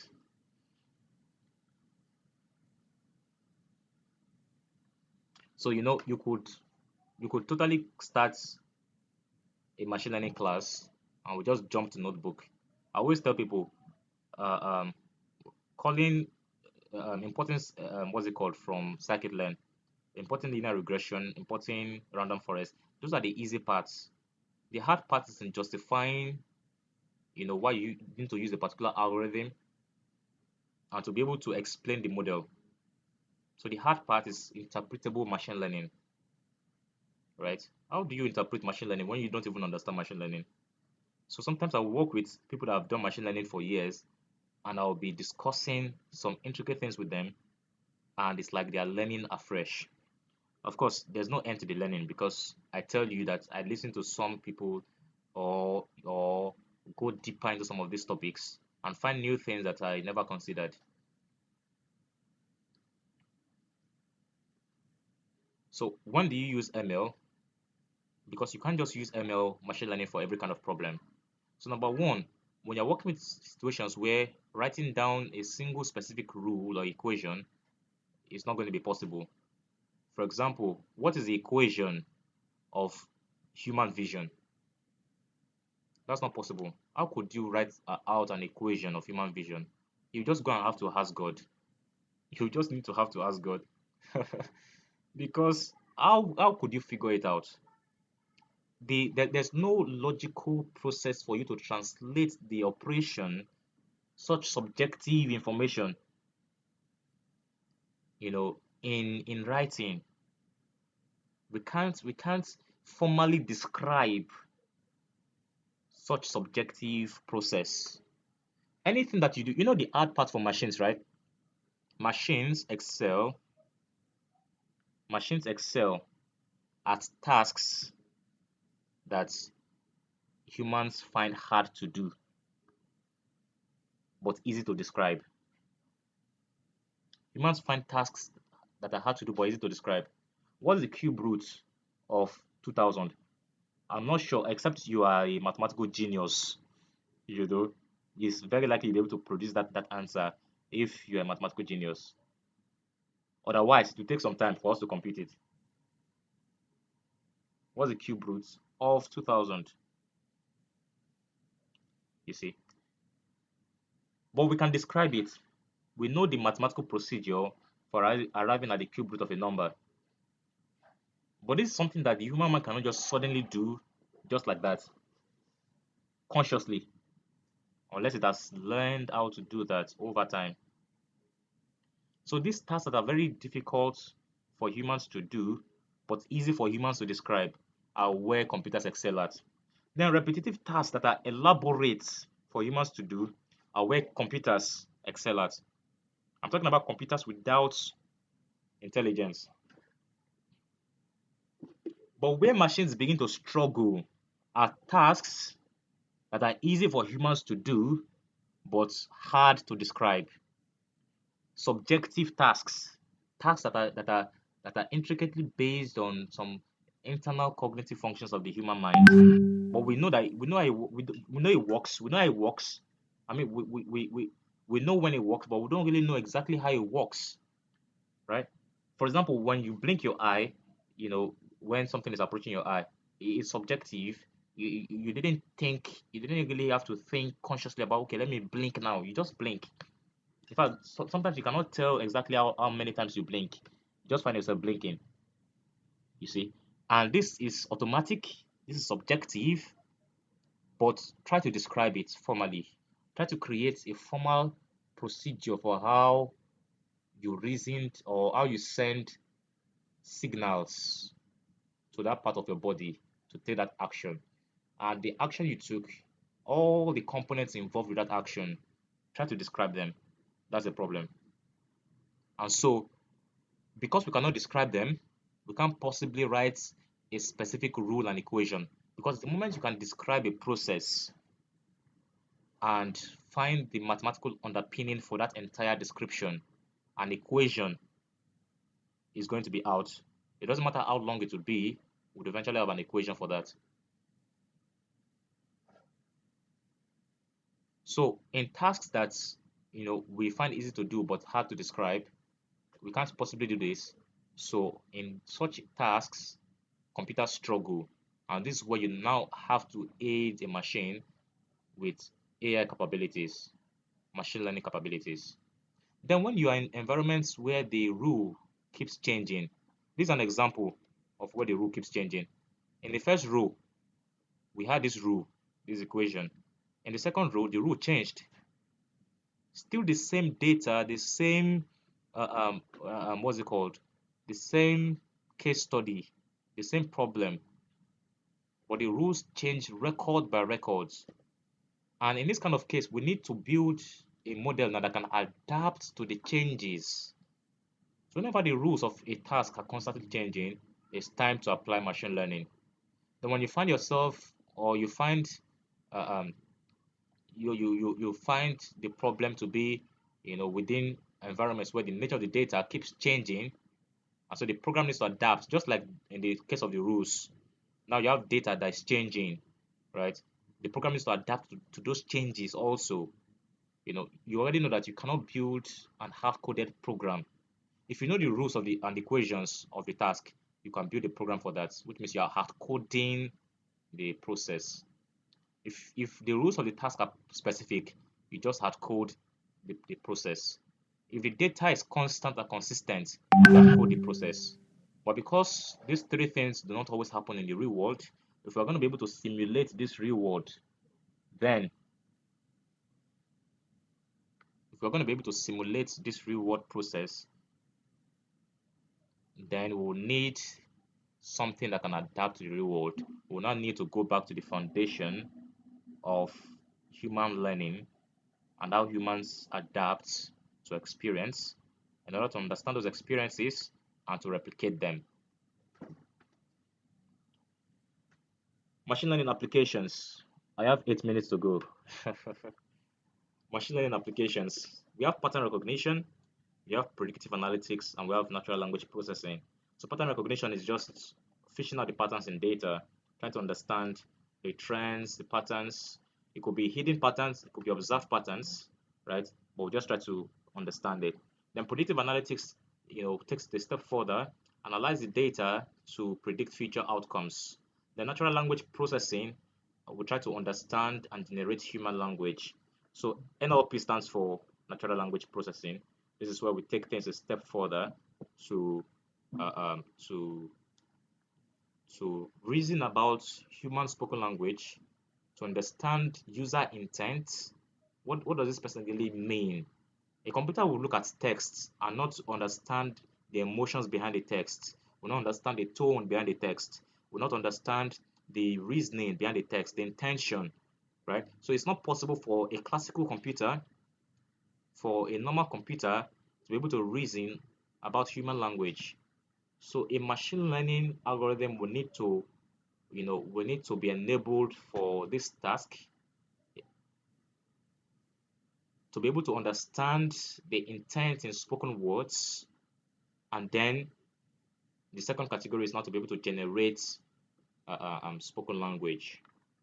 So we have natural language understanding here and the natural language generation, of which speech recognition, no, not speech recognition, text to speech is a major component. So speech recognition is part of natural language understanding. Then your text to speech applications, that's, for example, your Google Assistant or your Alexa, will first do natural language understanding, that is speech recognition, and then they would later do natural language generation, that is text to speech. That allows them to interact and interface with humans. So typically we study speech recognition and NLP under what you call human computer interaction. That's pretty much how where we study this. Then we have personalization. This is a very interesting branch of AI and machine learning. All right, so this is where you have what you call recommendation engines or recommender systems. The ability of a computer system to understand user behaviors and interests. What does this user like? What are the things that this user has done on this website that demonstrates or that reveal their area of interest? You use that understanding now to be able to make recommendations that will be personalized for that individual. You recommend products and services that when the person sees it, he realizes that this is exactly what I need, or this is close to what I need.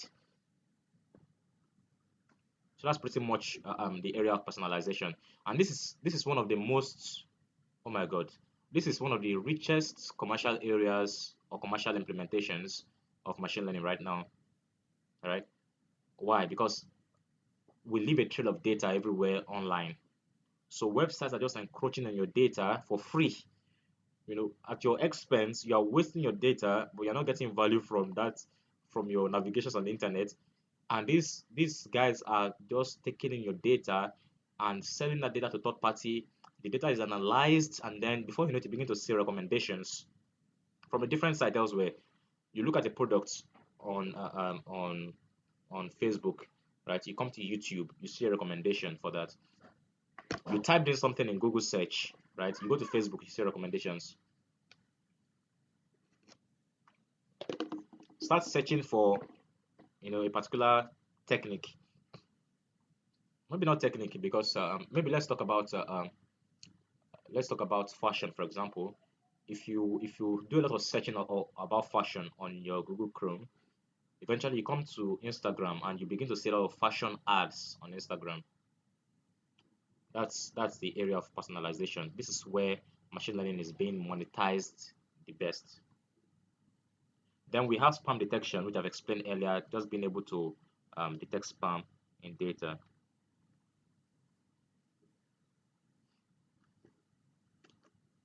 Now, Machine learning paradigms. Machine learning paradigms. I'm going to pause here.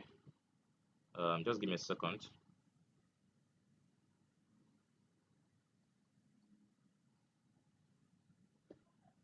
Okay, so we'll just take a break now. We'll converge again in 20 minutes. All right. So we've taken some time on this session. So I'm taking a break now. Then we should be able to move on to the next session. I'll try to complete this and then jump to pattern recognition. Otherwise, if we cannot do pattern recognition, we can just go to feature engineering and we'll look at some ideas in feature engineering. Of course, it's going to be a practical session, right? So that we don't sleep here. So we can look at pattern recognition and predictive analytics in depth some other time. All right. So let's pause here. We'll continue from here later. So 20 minutes from now, we'll converge again. That is by 10 minutes to 2. We'll be converging again for this session. Or you know what? Can we quickly treat questions before we pause so that we'll just come back and start fresh from something else? Okay, the slides. You guys want the slides? Okay, let's see how it goes as the spirit leads. So anyways, the recording will be available. All right, the recording will be available. So Francis, what's your question?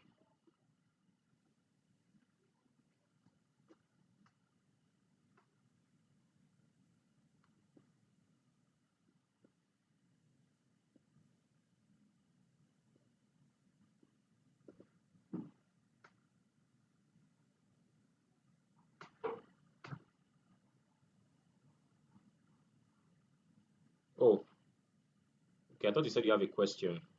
All right then. Any other I have a questions? question. Okay, go ahead, please. Okay, my question is on. I have two questions. One Okay. question is: is there a way to see the mathematical representation of our model?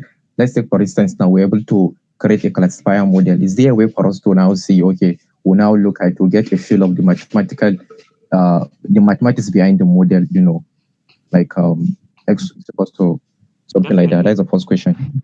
Definitely.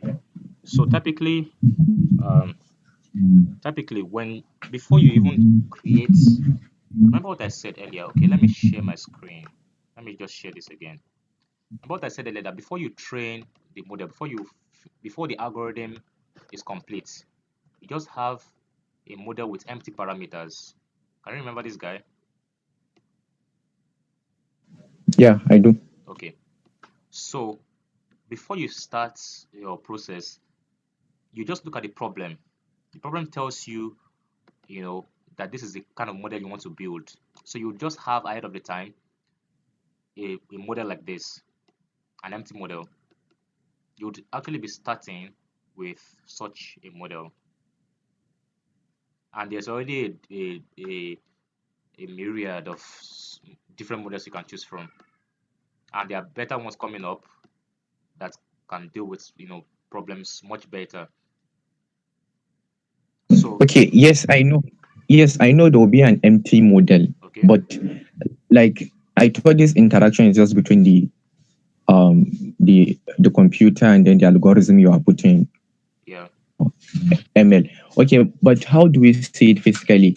Okay, like the empty model, how do we see the empty model physically before even starting your algorithm impute, or after the algorithm impute, then you have a generalized model?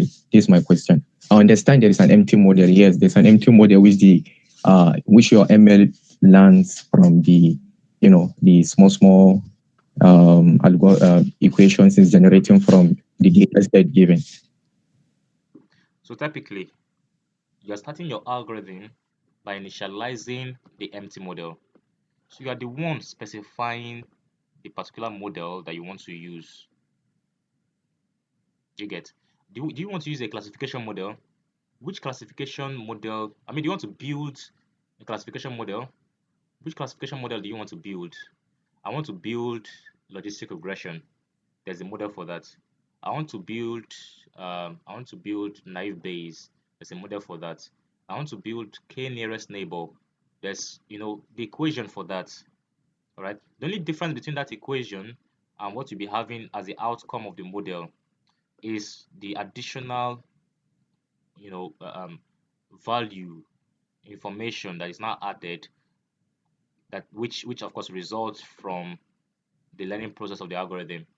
That is, the algorithm more or less now fills in the values, the optimal values for the model. So pretty much it's like you're not really just visualizing an arbitrary model that you are just working with a particular model and specifying which one you want to work with. If you look at the problem and you analyze it and say, okay, maybe this is a linear problem or a non-linear problem, you could decide to approach it. You could even decide to build your own model for that. Of course, you would have evaluated your model will be mathematically rigorous, which means it will be proven to be able to solve that problem. Because a classification problem, forget all these machine learning abstractions that we do. We abstract a lot of things in machine learning. The classification problem, right, is a mathematical problem. That's a mathematical proposition with theorems and axioms and proofs to those theorems. So if you be creating a classification model, right, it means you must set up an equation that is in alignment with the mathematical axioms and mathematical setup for classification problem. So any model you're going to create for classification, any classification task, must be in alignment with the mathematical formulation of a classification problem. And then you now start your algorithm with the model. Say, okay, this is the model I want to use for this data. So start getting the individual, equations for the rows in the data. And then when you have gotten all of those equations, now optimize and get a general function, general equation that will give me my general model like this. Does it make sense? Yes, sir. Very well. Thank you so Okay, much. great. Perfect. Any other questions? Do we stop here? I think we can stop here. So we come back 5 minutes to 2.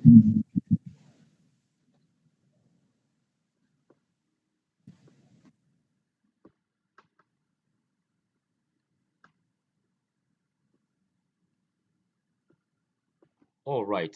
So let's continue from where we stopped.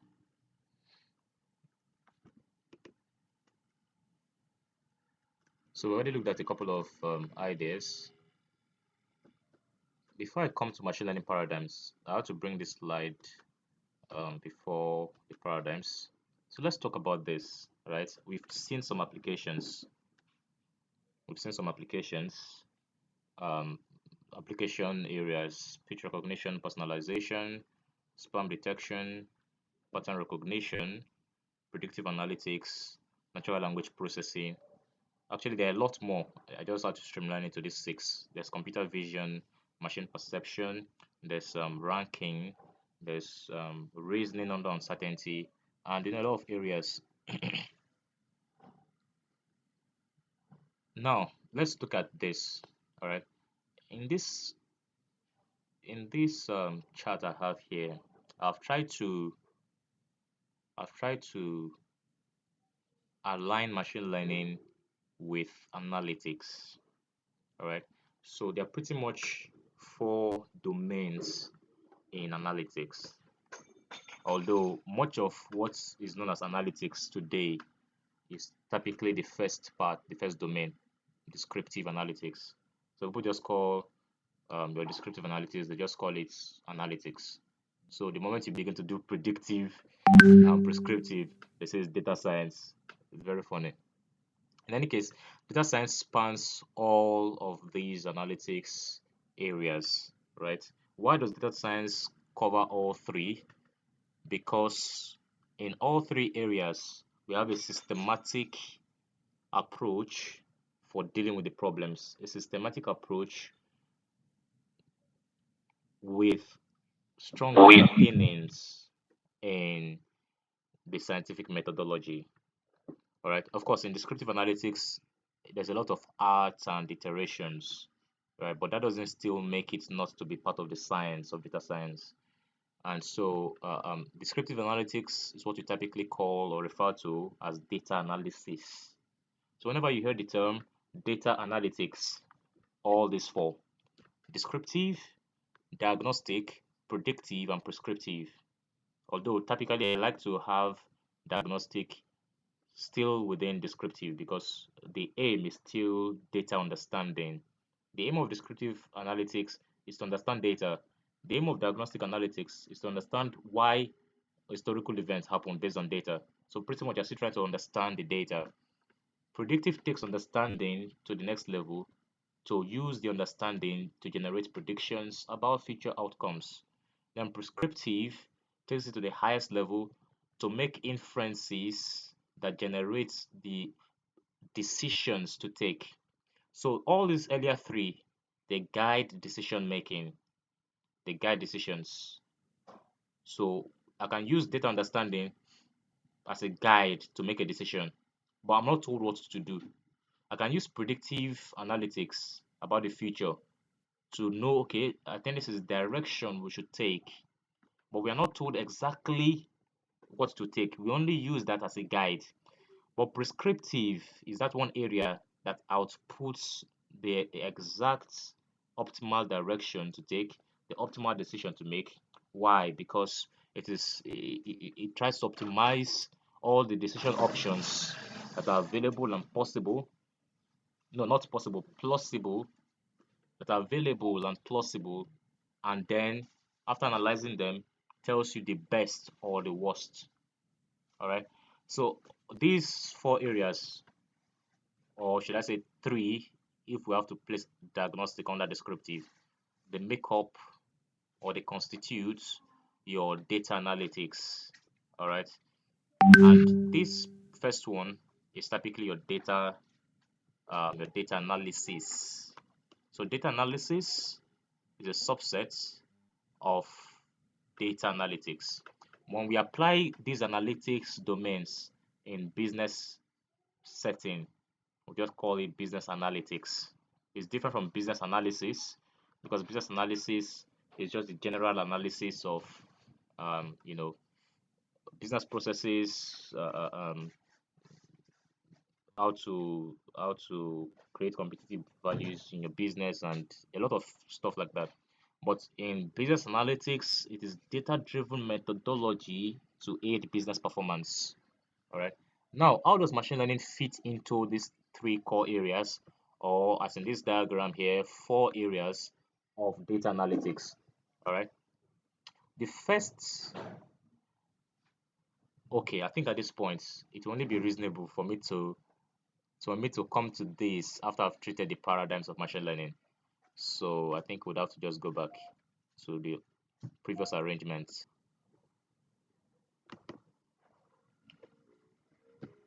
So we're going to come to this once we are done treating the paradigms. But I'm going to show you how machine learning fits into each of the areas. As a matter of fact, how each of the key paradigms in machine learning find specific applications in these areas. You'll be learning about them. So let's go back to the machine learning paradigms. All right. So now we are really now getting into the various domains of machine learning. So we have three key paradigms in machine learning. As a machine learning person, this is something that you must know at the back of your palm, that there are three major branches. Other branches are just like, small, you know, areas that try to augment what we are doing in these other three main branches. All right. So we have the supervised learning area, we have unsupervised, we have reinforcement learning, we have representation learning, we have federated learning, and we have transfer learning. Okay, I also added deep in front of representation because of the connection. All right. So these other three areas, actually, there are even still more. We have as much as 7, 8. I've not added online learning, and we have just several of them. So I've added deep here because of the alignments with representation learning. All right, we don't really consider deep learning a paradigm on its own because we have supervised deep learning, we have unsupervised deep learning, we have deep reinforcement learning. So pretty much your deep learning is just a technique, an approach, right, for any of the learning algorithms or any of the learning paradigms. All right, it's not a paradigm on its own. So we'll focus more on these three, but let me just quickly explain this, right? So typically, when you look at an object, all right,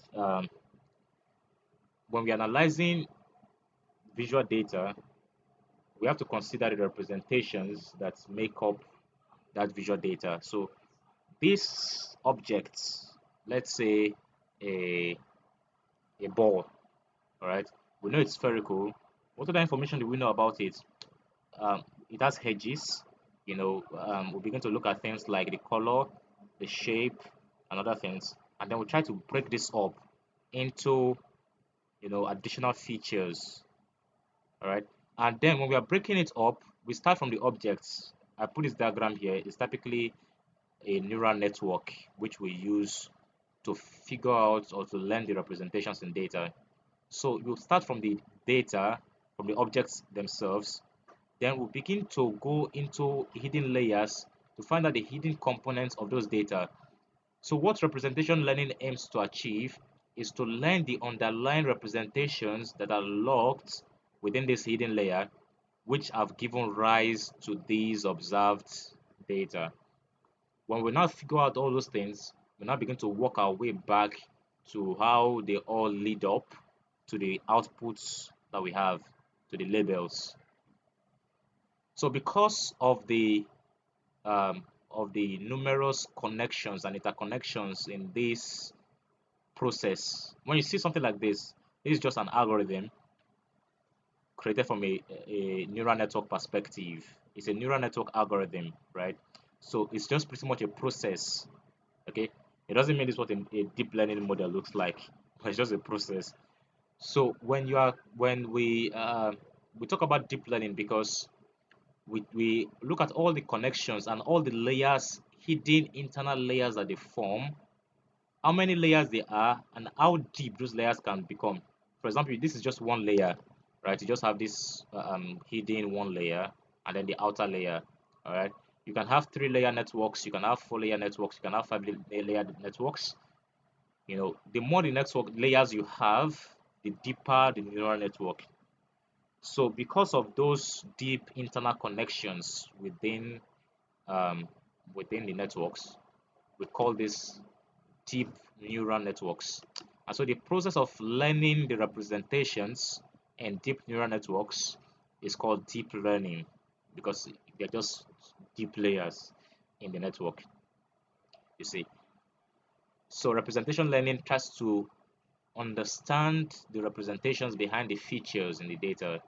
Then federated learning, this is quite interesting because what it does is that, let's say I want to build a model, I want to train a model based on data from the devices of everybody in this class. So I want to use real-time data coming from the devices to build a model, right? But because of certain privacy issues that would raise, all the privacy issues it will raise, right? And the challenges of even sending an algorithm to your device and trying to, get the um, to get the to kickstart the training process. All right, because of all the complexities involved, what we do instead is we uh, um, we don't try to capture your data, right? We don't try to capture your data. We bring the learning algorithm to your device. All right, we take that that data, we take that data, we what's the term? What's the term for anonymize it? Thank you. Oh God, this guy's a spirit. We anonymize the data, so it will not reveal any personal details or any of those stuff. We just keep it private. All right. We train that data now, and by the time the predictions are generated, we just output the predictions. So we are not going to be storing personal data on our servers. We just, would ensure privacy remains intact end to end. So we call this paradigm. It's an emerging paradigm. It's still not so much of a commercial stuff yet. Just relatively few industries doing this. We call this federated learning. Then we have transfer learning, where I can build a model, right? And then you want to work on a similar problem, but you don't have to build your own model from afresh or from scratch, all right? Or maybe you want to also improve my own model with your additional data. So what you do is that you take my model, we call those models pre-trained models, and then you transfer the knowledge of that model to your own problem to enrich the model you are going to generate out of a problem. Am I making sense?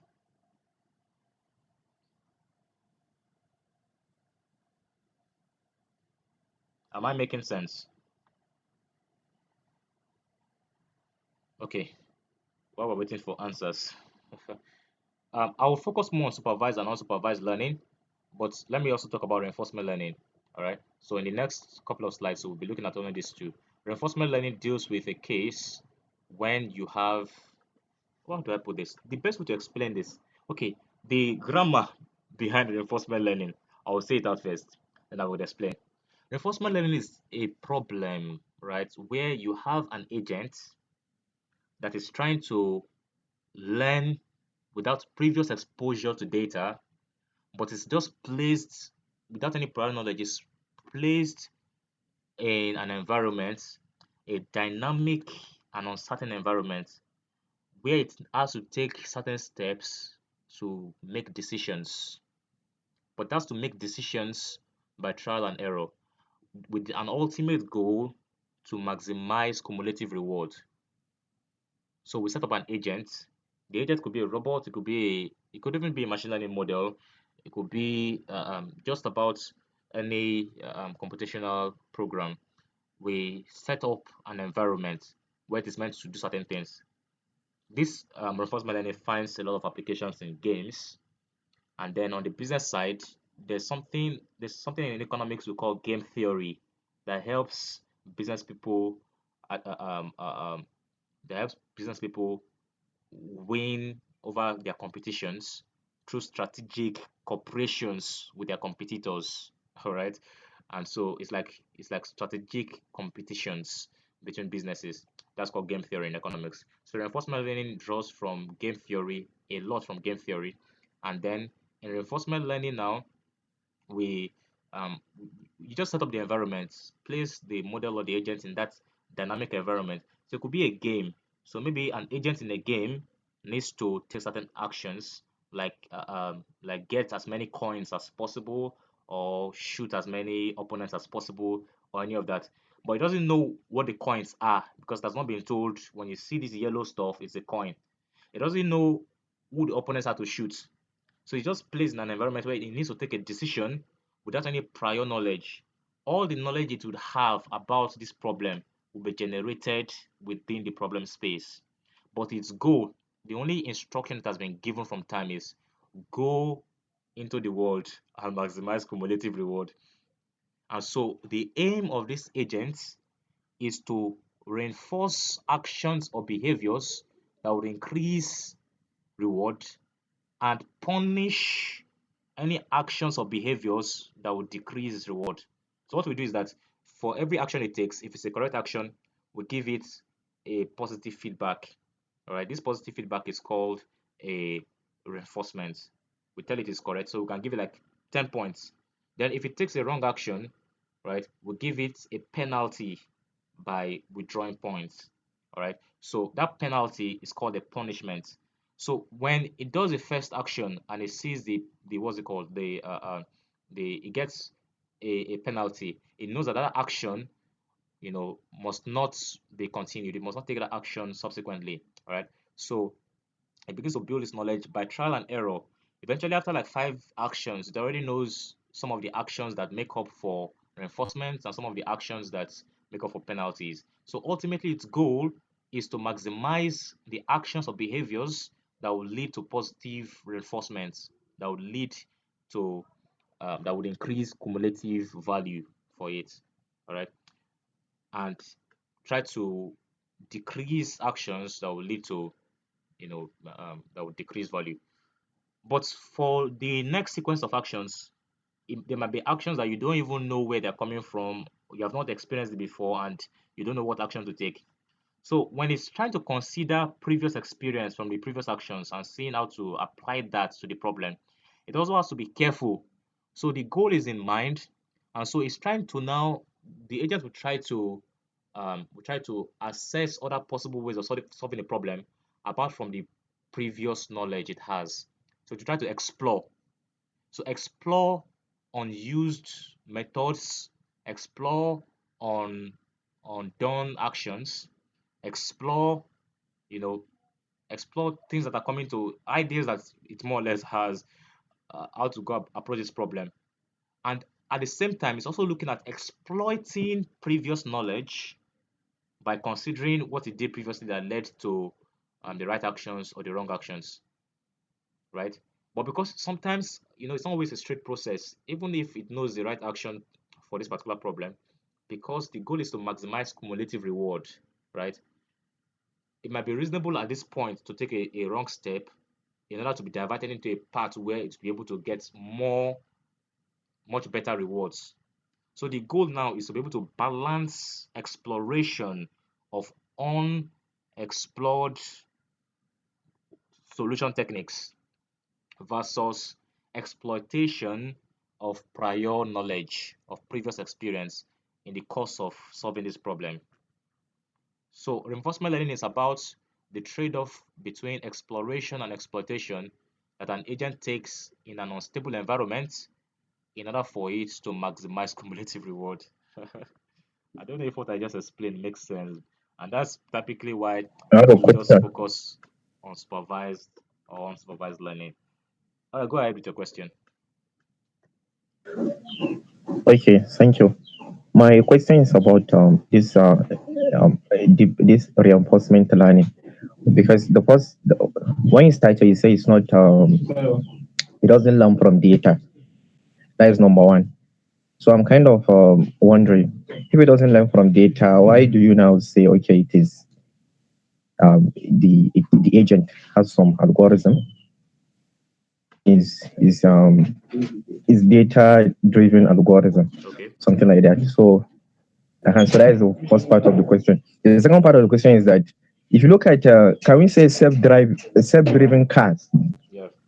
are they reinforced learning applications? Exactly. They are reinforcement learning applications. Actually, they are a combination of applications. Okay, if that is the application of reinforcement learning. Okay, but if you look at the processes in training the self-driven cars, like data and the labels are being given to the machine.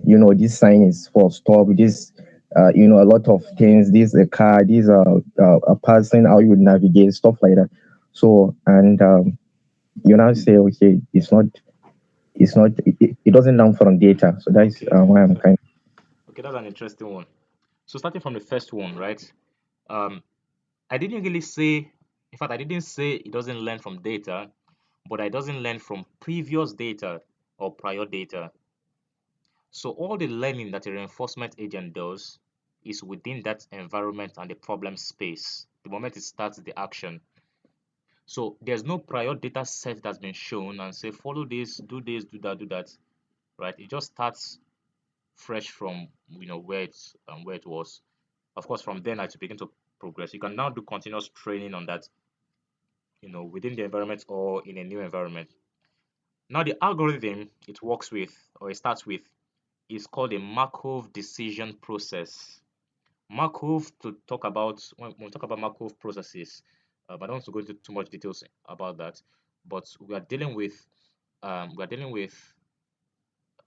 to model uncertain outcomes from the future. All right. So we know that it doesn't matter how much we know about the past and the present, the future would always be in the future, and it would always be uncertain. All right. The future never comes. It never comes. All right. You never get to today and say this is the future. I've finally seen the future. The moment you get to the future changes. So the future states, your past and present states keep increasing. All right. Actually, your present state remains the same. Your past state keeps on increasing. Then your future state keeps on getting pushed ahead. So Markov processes cover all those kinds of uncertainties. Then when we say a Markov decision process, we're talking about a decision, a decision analysis scenario where you're making decisions under uncertainty.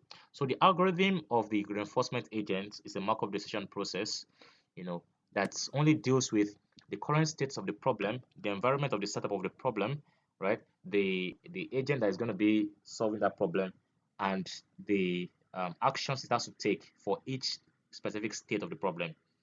All right. So that is the setup.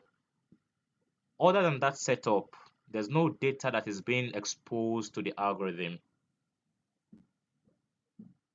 So it doesn't learn prior from data to maybe see some representations or some labels.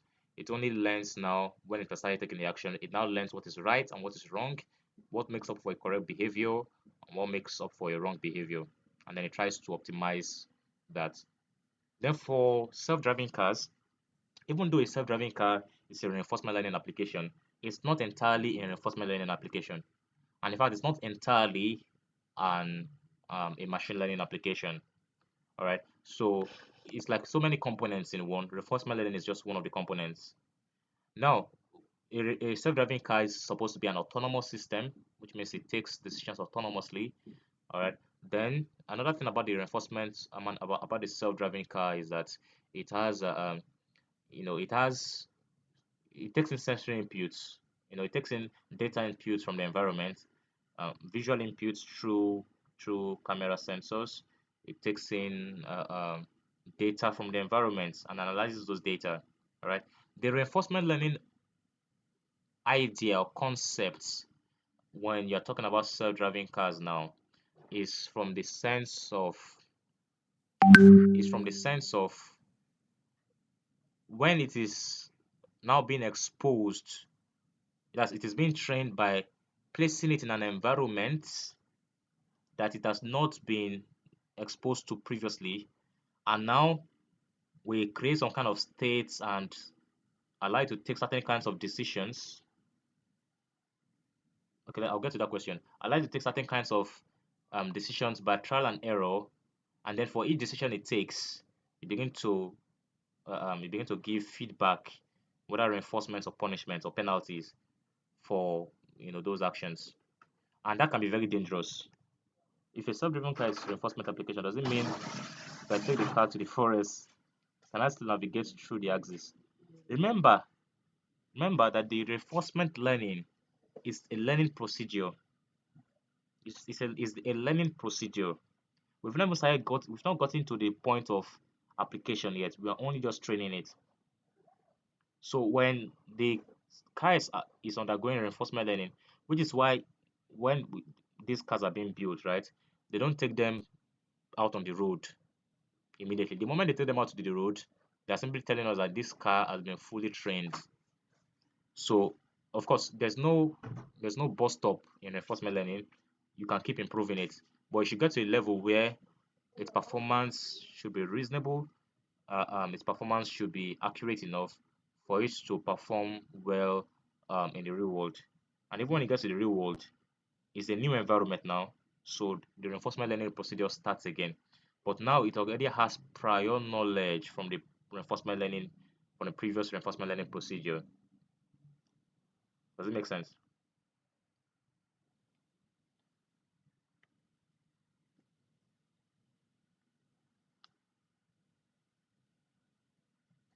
Exactly. Yes, sir. Okay, It does. It makes sense. let me go to this response from Mr. Nice. Okay, so it says so these self-driving cars are trained through rigorous processes you wouldn't imagine. The goal is to make them completely autonomous. All right. And it says, but for now, I think they use more of supervised learning and some form of enforcement. So it's not really one specific, paradigm that they use. And even apart from machine learning, they also draw a lot on, other techniques and approaches just to enrich the process because it's a delicate area. All right. Uh, um, we should be able to build safe systems that when they interact on the real world, they will not endanger the lives of people. So, we bring in machine learning is only a component, a fraction of all the components that are considered in self-driven cars. But when it comes to the training aspects of for the for the system, it's pretty much a combination of supervised. Supervised because we will provide labeled data where um, it can now analyze the labeled data, and whenever it sees objects later, it knows that okay, this is a dangerous object to avoid. This is how I'm going to move and all that. All right. So of course, visual data. So it's a combination of computer vision and supervised learning. Then the reinforcement learning aspects is for it to now be trained on decision making under uncertainty.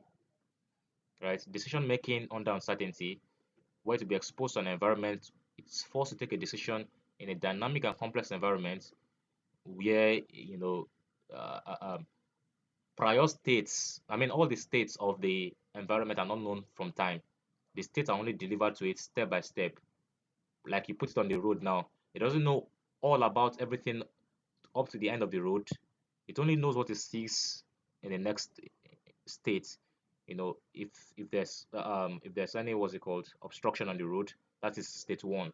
It needs to take an action whether or not to avoid it. If it does not avoid it, it collides and get penalized. Next time it sees any obstruction on the road, it avoids it. You see. So, but it doesn't know that there will be subsequent obstructions. So each of these obstructions are states.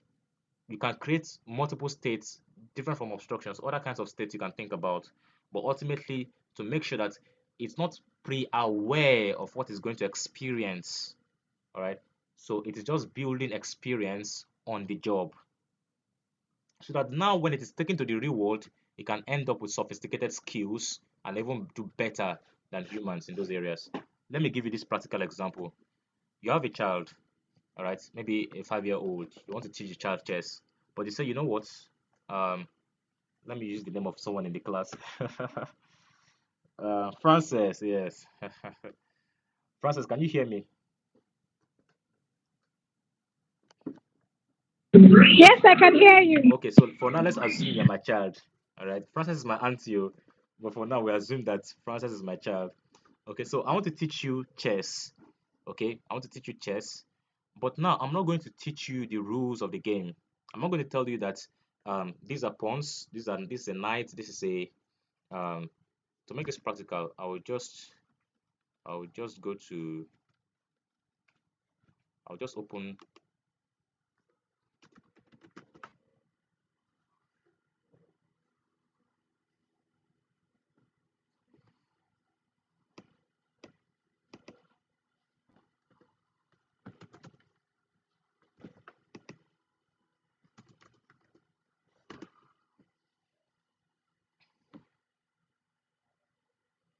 I hope I will not be told to sign in here.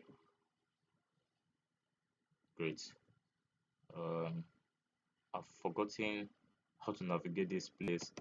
It's been ages I play chess. All right. I just want it to be very practical. Okay. Just very practical. Where do I play? Okay, this is where I play. Okay.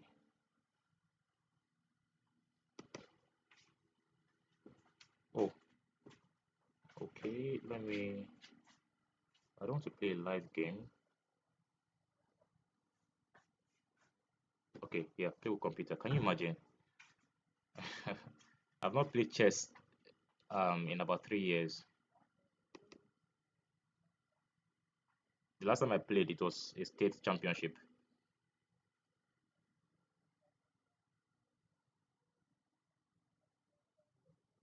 I think that's loading. So pretty much, I want to teach you chess, Francis, but I'm not going to teach you the rules of the game. Mm, let me just start with one. Time is uncontrolled. I'll play white. Oh, this is stockfish algorithm. Interesting. Now, these are the pawns in front here. Okay, these small guys are the pawns. They are the least powerful pieces, except that they have one interesting potential. The potential that if any of these pieces gets to the end here, it can be promoted to any of the higher pieces, including the queen, which is the most powerful. All right. So the queen is the most powerful piece on the board. The king is the most important person. Should I use the term person? The most important person on this board is the king that must be protected at all costs. All right. So the moment the king is trapped and is unable to move, if it's trapped by the opponent, then it's a checkmate. The game is won by the opponent. So the the order of what's it called? The order of power, not importance now, power, because the king is the most important. But by in terms of power of pieces, we start with this guy. All right. We go to the king. We go to the knight and the bishop, which have equal power. Then the rook, and then finally the queen. But I don't tell you these rules at the beginning. And I don't tell you how to move pieces. I don't tell you that the knight jumps. I don't tell you the diagonal movement of the bishops. I don't tell you the even how checkmate is done. I don't tell you that. So there are two parts to chess. There's tactics and the strategy. Tactics are the rules. This is how to move a piece. This is what you do when you get to this kind of case. Strategy is now, more of thinking based on experience and based on, you know, based on how do I put this? Based on evolution of the game, being able to think rigorously and deeply about how to navigate the game to place the whole thing in your favor. All right, that's strategy.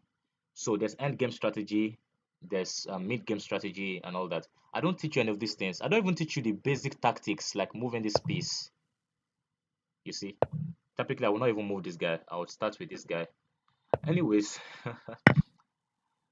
now you have to learn that. But I tell you this, I give you this instruction. I say if you move a piece correctly, just move any arbitrary piece. But if you do it correctly, if you jump this guy 2 steps or 1 step, then it's correct. Or if you do otherwise, it's wrong. But I don't tell you what's correct or wrong. But if you move correctly, I give you ice cream. If you move wrongly, I give you agbo. I don't know if you know what agbo is.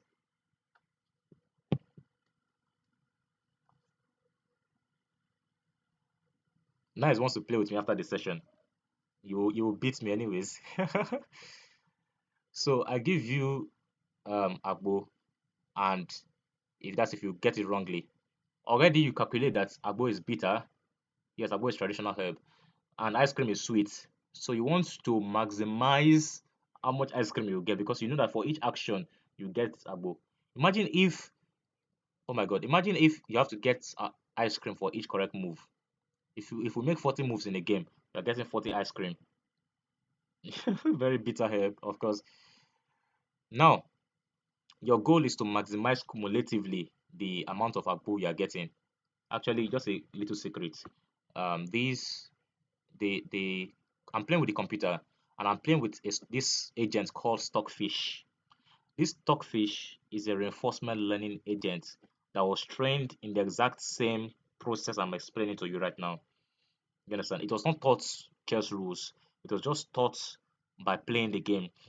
It learned chess by trial and error, and it better now than human players.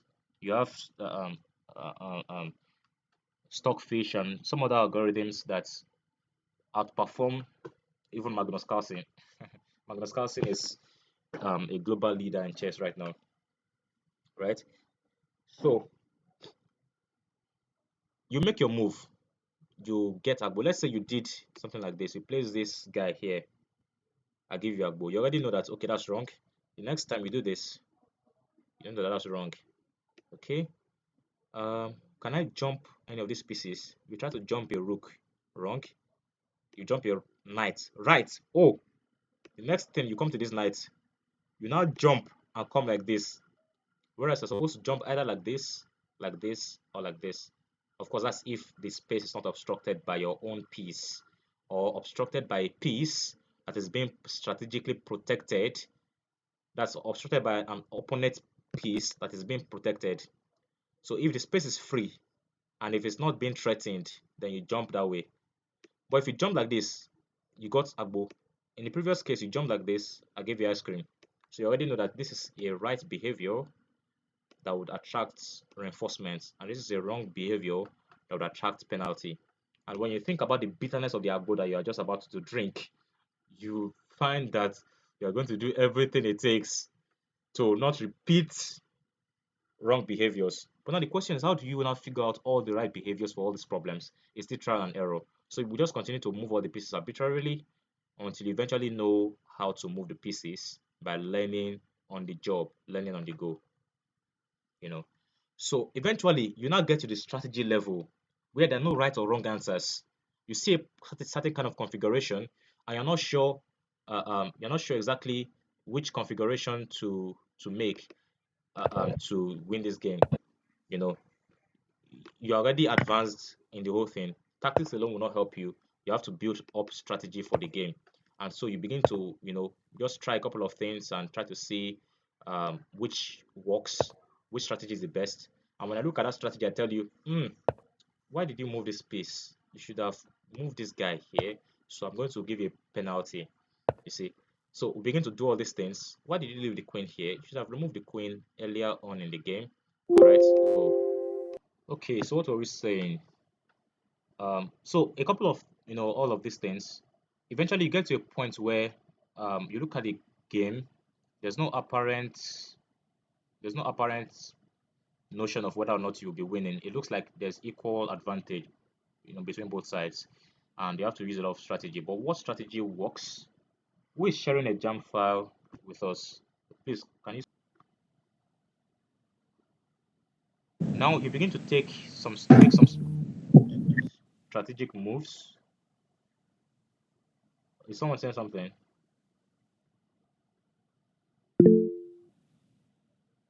So we'll make some strategic moves, and myself, who is the should I say the instructor or the penalizer, I'm just going to, I would now be the one to decide whether that strategy was good, right? For example, let's say um, it's very difficult to coordinate this game because I'm playing against a computer. If it was just me versus me, I'll set up this whole thing in a way that would have made sense. Anyways, when you get to a certain point when you want to take a decision, you now have to ask yourself, you already know the movement of the pieces due to experience, right? Now, for each movement, you ask yourself, okay, for example, the decision to move this guy here or to move here or here, these are like the three possible places to move. One, actually four. One, two, three, or four. All right. So the decision to do any of those actions, there are like four decisions. Which one do I take? Based on prior knowledge, I can just say, okay, I've noticed that if I move here, it's a kind of advantage for me. All right. If I move here, I might be obstructing my bishop from a possible movement to this spot. All right. If I move here, I could be protecting my king, but who says my king has to be there? And ultimately, if I move here, my bishop cannot come to that position. It only has to come here. All right. So we could just make any of these decisions, but which one to take that will be optimal and suitable, right? Which one do I take? So you think of prior knowledge. Prior knowledge tells you to move here, but then you begin to consider, okay, what if I explore this place? What happens next? And sometimes the consequences of your actions are not clear immediately. They come up only later. And it's later you now begin to see that, okay, what you did in this scenario was wrong, right? And we just do all those things. Eventually you'll be balancing your knowledge of prior moves and strategies, right? Balancing that with exploration of more possible options that you have not previously considered, to know which one works and which one doesn't work. Do you know that if I train you on that process for the next 2 weeks, 3 weeks, 1 month, you could end up with more sophisticated skills than the person that was trained by supervised learning. Supervised learning says, if you move this pawn, it's like this is a pawn, you move it like this, it gives you the answers, right? Supervised learning gives you the answers. And then there's a bit of unsupervised learning where you begin to observe the patterns, right? The configurations, and you're able to, by looking at the data, by looking at this chessboard now, you're able to see where the advantage is. You're able to see the weakness of the opponent. You're able to see how to exploit the weakness of your opponent. That's unsupervised learning. All right. But reinforcement learning alone will bring you up to the point where you end up with more sophisticated skills than the person who learned based on this strategy alone. So we used, reinforcement learning was pretty much what was used to build this stockfish agent that plays chess now better than several humans. Actually, maybe 90% of the best chess players would not survive. I'm talking of the best who will not survive the highest stockfish algorithm, right? So that's pretty much how it works. And of course, other techniques too, from artificial intelligence have been brought into the whole thing. And so you have advanced algorithms that run all this. So that's it for reinforcement learning. So now I would just stop here, right? In the next time I would come in or come up, that's if I would come up today. Otherwise, we would have another session where we would invite everyone, and then you'll be able to learn further, because I have more interesting things to show you. But we'll just proceed now to supervised learning. But before we go to supervised learning, before we go to, we'll just proceed now to feature engineering, right? So I'll just hand it over to the next session. But before that, let me give you a quick workflow of the machine learning process so that you know how the machine learning workflow in a project, how that is done.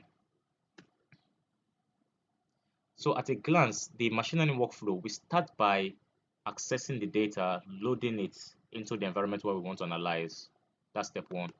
Then step two is preprocessing.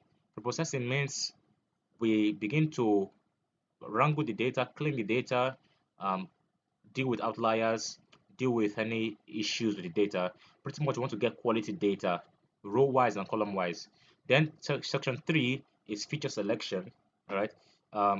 It's still the term feature engineering has now become like a broad term for all steps of working with features, including feature creation, feature engineering itself, and feature selection, right? So, but the specific technique of feature engineering is to manipulate features, reduce features where necessary, and then we have feature selection where you now select the features. Sometimes feature engineering can come up under step 2, whereas feature selection will be your step 3. We are taking in the relevant features that you need from the processed data, and it is those features now that you feed to the algorithm in order to train a model. All right. So when we talk about features, we're simply pretty much talking about the variables in your data, the columns in your data. That's really what we mean by features. Then you build models. You don't just build one. You don't build two. You build a what's it called, a cohort of models, and run competition, a kind of competition on the entire set of all the models. Iterate and optimize to figure out which one is going to be the best performing model. That process is called model selection. All right. Then when you are done with model selection, you then go to deployment or delivery, where you integrate the model into the production system, the production server, or the framework or environment where the model will need to be used for the job it was created for. So that process is your model integration. All right. That's your model integration. And once you're done with that, the machine learning workflow is pretty much done. So I just needed to bring up this workflow so that in our next session now, you understand the place of feature engineering. Even before Mr. Chidozie will begin to go into some of the, very sophisticated feature engineering methods, we will need to pre-process the data, and then after now, that's by pre-processing. I'm talking about clean the data, sort out missing values, all those things we did in earlier sessions this week, right? Some of those things you saw this week, those are pretty much the things that you deal with in data pre-processing. I hope that makes sense.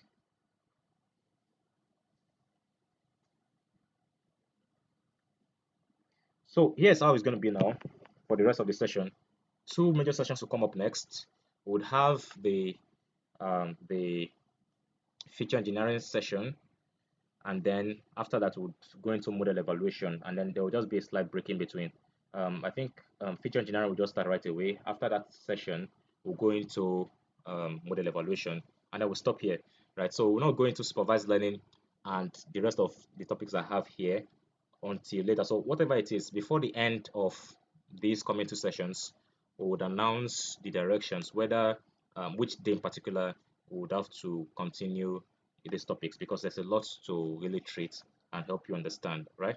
So these are the things that you enjoy. For those of you who are, new to us in this session, these are some of the things you enjoy in our classes at Games. You get to learn from actual experts that know what they're doing, and you get to really understand, ask questions, interact, and get well grounded in the various areas. Of course, it doesn't mean it's that easy to master certain topics, right? You would still have some challenges, especially the higher you go, you begin to get new topics, learn about new topics that will pose a challenge to you and will really make you uncomfortable. But that's the beauty of it all. You have to now persist on the problems in order to grow out of that phase. So that will be um, a wrap up for me for now. See you when I see you next. So I hope Chidoze is ready for us.